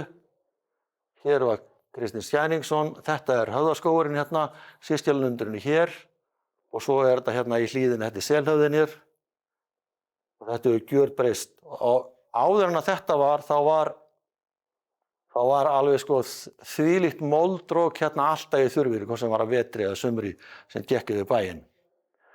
Þetta er vesturendin á vatninu, þetta er utan girðingunni á Hákoni. Sjáum rollurnar hérna og landi hérna, það er ekki stingandi strá hérna. Það er eitthvað smá kjarlendi hér, birkikjar á svæðinu sem að Hákon Bjarnason valdi sér sérstaklega. Hann tók besta svæðið, en hann var ekki meira ánægður með það hjá konunni hans að hún fór að gráta þegar hún sá landið sem hann var búinn að velja sér fyrir sumarbústað fyrir fjölskylduna. Henni fannst þetta ekki mikið og efnilegt svæði. Hérna er þetta svæði í dag, sjáum við skóginn hérna. Og þetta er frá 1960, þá er svona smá graslendi og kjarlendi hérna og þá notuðu skátarnir þetta fyrir skátamót. Þetta er úr skátaútilegu. Og vatnsliðinni sem lítur út í dag, hérna er fjölskylda Hákons að byrja að brjóta niður rófabörðin og gróðursetja í þetta.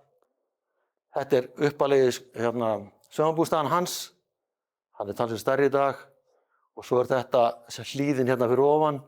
Þetta er hérna komin háspennulína sem var farið þarna til fyrir nokkrum árum en núna er þetta allt saman komið í jörð hérna fyrir ofan. Og þá kom í ljós að það var settur reiðstígur hérna fyrir ofan. Þá kom í ljós að Hákon og hans fjölskylda var komið með töluvert stærra landi heldur en þennan 1 hektara sem við fengu. Það var komið nokkra hektara í viðbót. Og þetta er skáli sem var reist í 1967.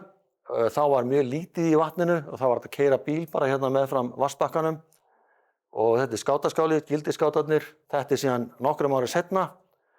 Og þetta er reiturinn hérna, þetta er þessi reitur hér sjá hvernig hann er hérna í dag. Hér hefur verið haldinn skátamóti. Þetta er skálinn eins og hann lítur út í dag, það var stækkan töluvert og þið sjáu hvernig þetta er gróðið upp hérna í kring. En á þessum tíma sögðu skátarnir engin tré, ekki eitt einasta tré. Þeir vildu hafa landið bara svona bert, hirtu það af, en svo eru trén þannig að þau eru með fræða og kannski hérta af þessu, þau fjúka, þannig að það fóru að vaxa þarna töluvert í kring og svo fóru þeir að gróðursetja sjálfur. Þetta er nú bara hérna af einum hérna skógræktardeginum okkar, sjálfboðaliðadegi. Við erum með sjálfboðaliðadag yfirleitt í september, október eða nóvember, bara rétt á hann að byrja að snjóa eða þegar það er byrjað að snjóa. Það er alveg komið fyrir eftir hvernig stendur á. En þetta svæði var allt berangur, leir, holt, algjörlega bert og lúpína búin að græða þetta allt saman upp. Og við fengum nú styrk í nokkur ár í röð frá minningarsjóði Hjálmars R. Bárðarsonar og Else konunar hans sem vildu láta gera tilraun að rækta skóg í lúpínubreiðum. Hann hafði mjög mikla trú á lúpínunni, þau bæði. Og hérna er bara loftmynd yfir Hvaleyrarvatnið, hort sem sagt að vestan og hérna austur yfir. Hérna er skógurinn sem við förum í á eftir. Hérna er sumarbústaðan hans Hákonar, sést hérna, það er stærri en hann var. Þetta er selhöfðin hérna og það er mikið í vatninu hérna. Þetta er Kjóadalur, hérna eru landnemaspildur út um allt. Þetta er að vori, þannig þetta er 2023. Þetta eru 3 eyjar sem við byggum til í vatninu með styrk frá Hákoni og hans sjóði. Átti að vera fyrir fugla, en þetta er alveg fyrir hunda sýnist mér. Fuglarnir hafa ekki sest að þarna. Svona leit Höfðaskógurinn út. Þetta er í kringum 80 sem þessi mynd er tekin. Og þetta eru trén hérna, síðan eru svona stór hérna í kringum, þetta er fyrir svona 5-6 árum hér. Og það þýðir ekki lengur að fara og ætla að taka myndi í svæðinu með dróna því að það er bara tré fyrir. Eins og kallinn sagði, það er ekkert útsýni hérna, það eru bara tré. Stóri Skógahvammur, hann er á milli Krýsuvíkurvegar og Bláfjallavegar. Hann kom inn í, þarna var mjög mikið af birkikjarri, ég sá það stórt birki hérna og það er alveg nagað hérna upp úr öllu eins og vera bara því þarna var mikið beit. Þetta var girt af 1958-9 og það var séra Garðar Þorsteinsson sem fékk það í gegn. Og unglingavinnarnir í Hafnarfirði sem voru strákar sem voru af stórum heimilum sem voru svona óstýrilátir frá 8 ára upp í 12 ára. Þeir voru sendir í Krýsuvík, ég var einn af þeim. Ég er efstur á sjösystkjunum og verkefni okkar var að vinna alla daga og við unnum og við fengum krónu eða 2 krónur eða 1,5 eftir hvað þeim verið duglegir. Og þetta var sem sagt æsku vinnan mín þegar ég var unglingavinni 8 ára gamall. Ég var enda 7 ára, en það var að því að mamma var á sjúkrahúsi og pabbi var á síld og þá var, já, ég taki hann bara með, þetta er ekki mál. Stóri Skógahvammur lítur út svona í dag. Þetta er eitt af giljónum hérna og þið sjáu þetta, það hefur ekkert verið gert hérna síðan 1963. En þetta er alveg óbúrlega fallegt svæði.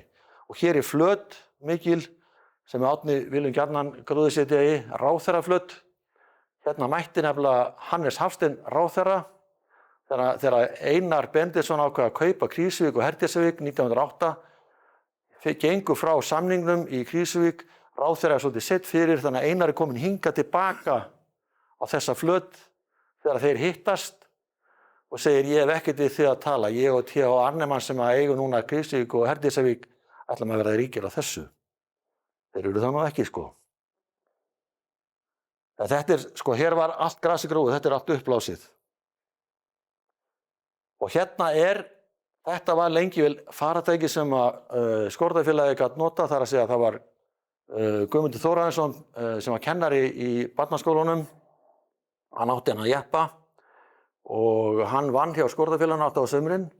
Ég held að hann ekki fengið neið laun því að hann var náttúrulega var á launum sem kennari og mikill og merkilegur maður og stýrði krakkahópum og þegar hann finnur að hann er orðinn dálítið veikur, hann var hjartveikur 1974, það er mikil hátíð á Íslandi, þá ákvað hann að gefa Skógræktarfélagið Hafnarfjarðar stórkostlega gjöf, jeppann sinn. og hann dó árið seinna og þetta var lengi sko aðal skjól krakkana sem voru að gróðursetja af því það var ekkert hús. Þannig að jeppinn var sem sagt nestishúsið og til þess að fara á milli og allt og þetta í þessum undirhlíðum hérna á þessu svæði. Já, það var sko hlaðið í bílinn. Afturstæði voru tekin úr, þannig að það var að koma mörgum fyrir. Já, þetta var betra en ekkert. Hérna einn af girðingamönnunum okkar, þetta er Pétur Sigurðsson, sem var lengi vel formaður girðinganefndar. Þetta í undirhlíðunum, hann að girða hérna, núna allar þessar girðingar farnar. Það búið að taka þetta í Kúadalurinn hérna og þið sjáu hvað þetta vel gróið og fallegt. Hérna gömul leið, undirhlíðaleiðin, sem haldið opinni. En Pétur var algjörlega brjálaður 1996 þegar það var samþykkt á fundi hjá Skortafélagi Hafnarfjarðar að byrja að taka niður girðingarnar vegna þess að það var enga rollu lengur í landinu. Honum fannst þetta algjörlega, hann var búinn að eyða sko 25 árum í þessa vinnu. En hann samþykkti þetta að lokum. Hérna svo gróðrarstöðin okkar, svona þetta á sumrin, hérna eitt af gróðurhúsunum okkar, Steinar að taka á móti krökkum. Græðireiturinn þessi þetta gamli græðireiturinn frá 1973 sem var fyrsti reiturinn og það var Jón í skuld sem var aldrei í skuld því að hann var frá skuld. Það var alltaf kallað Jón í skuld og var mjög óhress með það. Það var aldrei að skulda nokkrum manni nokkuð skapaðan hlut. Hann gaf plönturnar, hann var með gróðrarstöð sem hét Skuld, hann gaf plönturnar sem voru upphafið að gróðrarstöðinni sem var það bara greiðareitur fyrir félagið og félagið ræktaði þá helminginn af öllum sínum plöntum sem planta út á hverju einasta sumri en síðan breytist þetta í gróðrarstöðina Þöll sem langbesta gróðrarstöð á landinu. Ég ekkert hlutdrægur. Allt þetta svæði hérna var uppblásið melur. Við sjáum hvað þetta gróskumikið og fallegt og það ekki hægt að segja fólki frá því í dag að þetta hafi verið svona. Það bara skilur það ekki. Það heldur að það hafi alltaf verið svona og þetta bara gerst að sjálfu sér. En þetta sko mikið vinna sem liggur hérna að baki þessu og þið vitið náttúrulega. Það alls konar fundur og mannfagnaðir. Hérna reitur sem heitir Varðarlundur eða Varðarhvammur sem fyrir ofan vatnið og hann í húsaðunum á svæði sem algjörlega var ekkert mikið að trjágróðri og hérna beint neðan rósaskógurinn. Þetta lundur sem var gerður til minningar Hjálmar Bárðarson og Else konuna hans og það tveir svona útsýnisreitir. Það gjarna hefur verið brúðkaup og skírnir og ýmislegt. Hérna skírn. Þetta skilti sem var sett upp hérna í Stóra Skógahvammi 2006. Það dugði alveg í 2 mánuði. Svo kom haustvindurinn og það fauk á hliðina og það hefur ekki verið hægt að sitja upp aftur eða það hefur verið látið eiga sig. Þetta í reit sem Hólmfríður sem var framkvæmdastjóri okkar og formaður ræktaði upp á sínum tíma og hér eru krakkar að gróðursetja í Seldal sem var tekið 1990. Þetta var inn á Öskuhaugasvæðinu en að Öskuhaugarnir voru þá var ekki þetta, þá var bara girðingin og hún var bara full af plasti og dóti og svo var hún tekið niður og þá var Seldalinn tekið til nota en hann hafði verið skotæfingasvæði, skotveiðifélag Hafnarfjarðar, sem hét upphaflega skotfélag Hafnarfjarðar en ef það voru veiðifélag þá gat ekki gengið inn í íþróttasambandi þannig að þá var það skotíþróttafélag Hafnarfjarðar. Þeir færðu sig og fóru út eftir það sem var Straumsvíkar og þá var dalurinn tekinn. Hér þurfti að hreinsa upp leirdúfur, högl og skot og alla með hana og svo stinga niður rófabörð og þetta dalurinn í dag eins og hann núna eða bara, held ég að tekið þetta bara nú í haust. Hér gömul slóð, þetta gamli stígurinn upp í Kaldosel og svo þetta hérna vassendinn hérna í Selhraun, hérna reiturinn sem Hákon Bjarnason á eða fjölskylda hans, þau eru ennþá með þetta erfðafestuland og svo rósagarðurinn sem hafa byrjað á 2004. Þetta nyrsti villti rósaskógur í heiminum. Við höldum að það sé engin norðar en þetta. Við vitum það ekki nákvæmlega en við erum ekkert að kanna það mikið. Sjálfboðaliða dagurinn. Hérna er fólk að gróðursetja. Þetta á hverju einasta hausti hjá okkur núna. Og svo þetta aðalvinnan hjá starfsmönnunum fyrir utan að gróðursetja, það er að hreinsa upplandið. Það er alveg fáránlegt hvað Íslendingar eru duglegir að fara með allt ruslið sem á að fara í sorpu, út í skó, út í hraun og skilja bara eftir út allt. Stein, ertu með stóla með þetta sem við fyrstum daginn? Nei, ég er að fara með það. Ok. Já.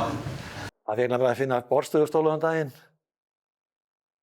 Og fólk mæti með eldursendingar og bauðin sinn og allt. Og svo grísun, þetta er bara nýleg mynd, það verið að grísa núna í Selhöfðunum. Þetta er grísun, þetta er svona svæði sem var gróðursett svona og upp úr 1990, milli 1990 og 2000. Og þið sjáum við þetta og þetta er eitt af þessum tækjum sem við erum með hérna. Já. Og bara takk fyrir. Þetta er stjórnin hérna.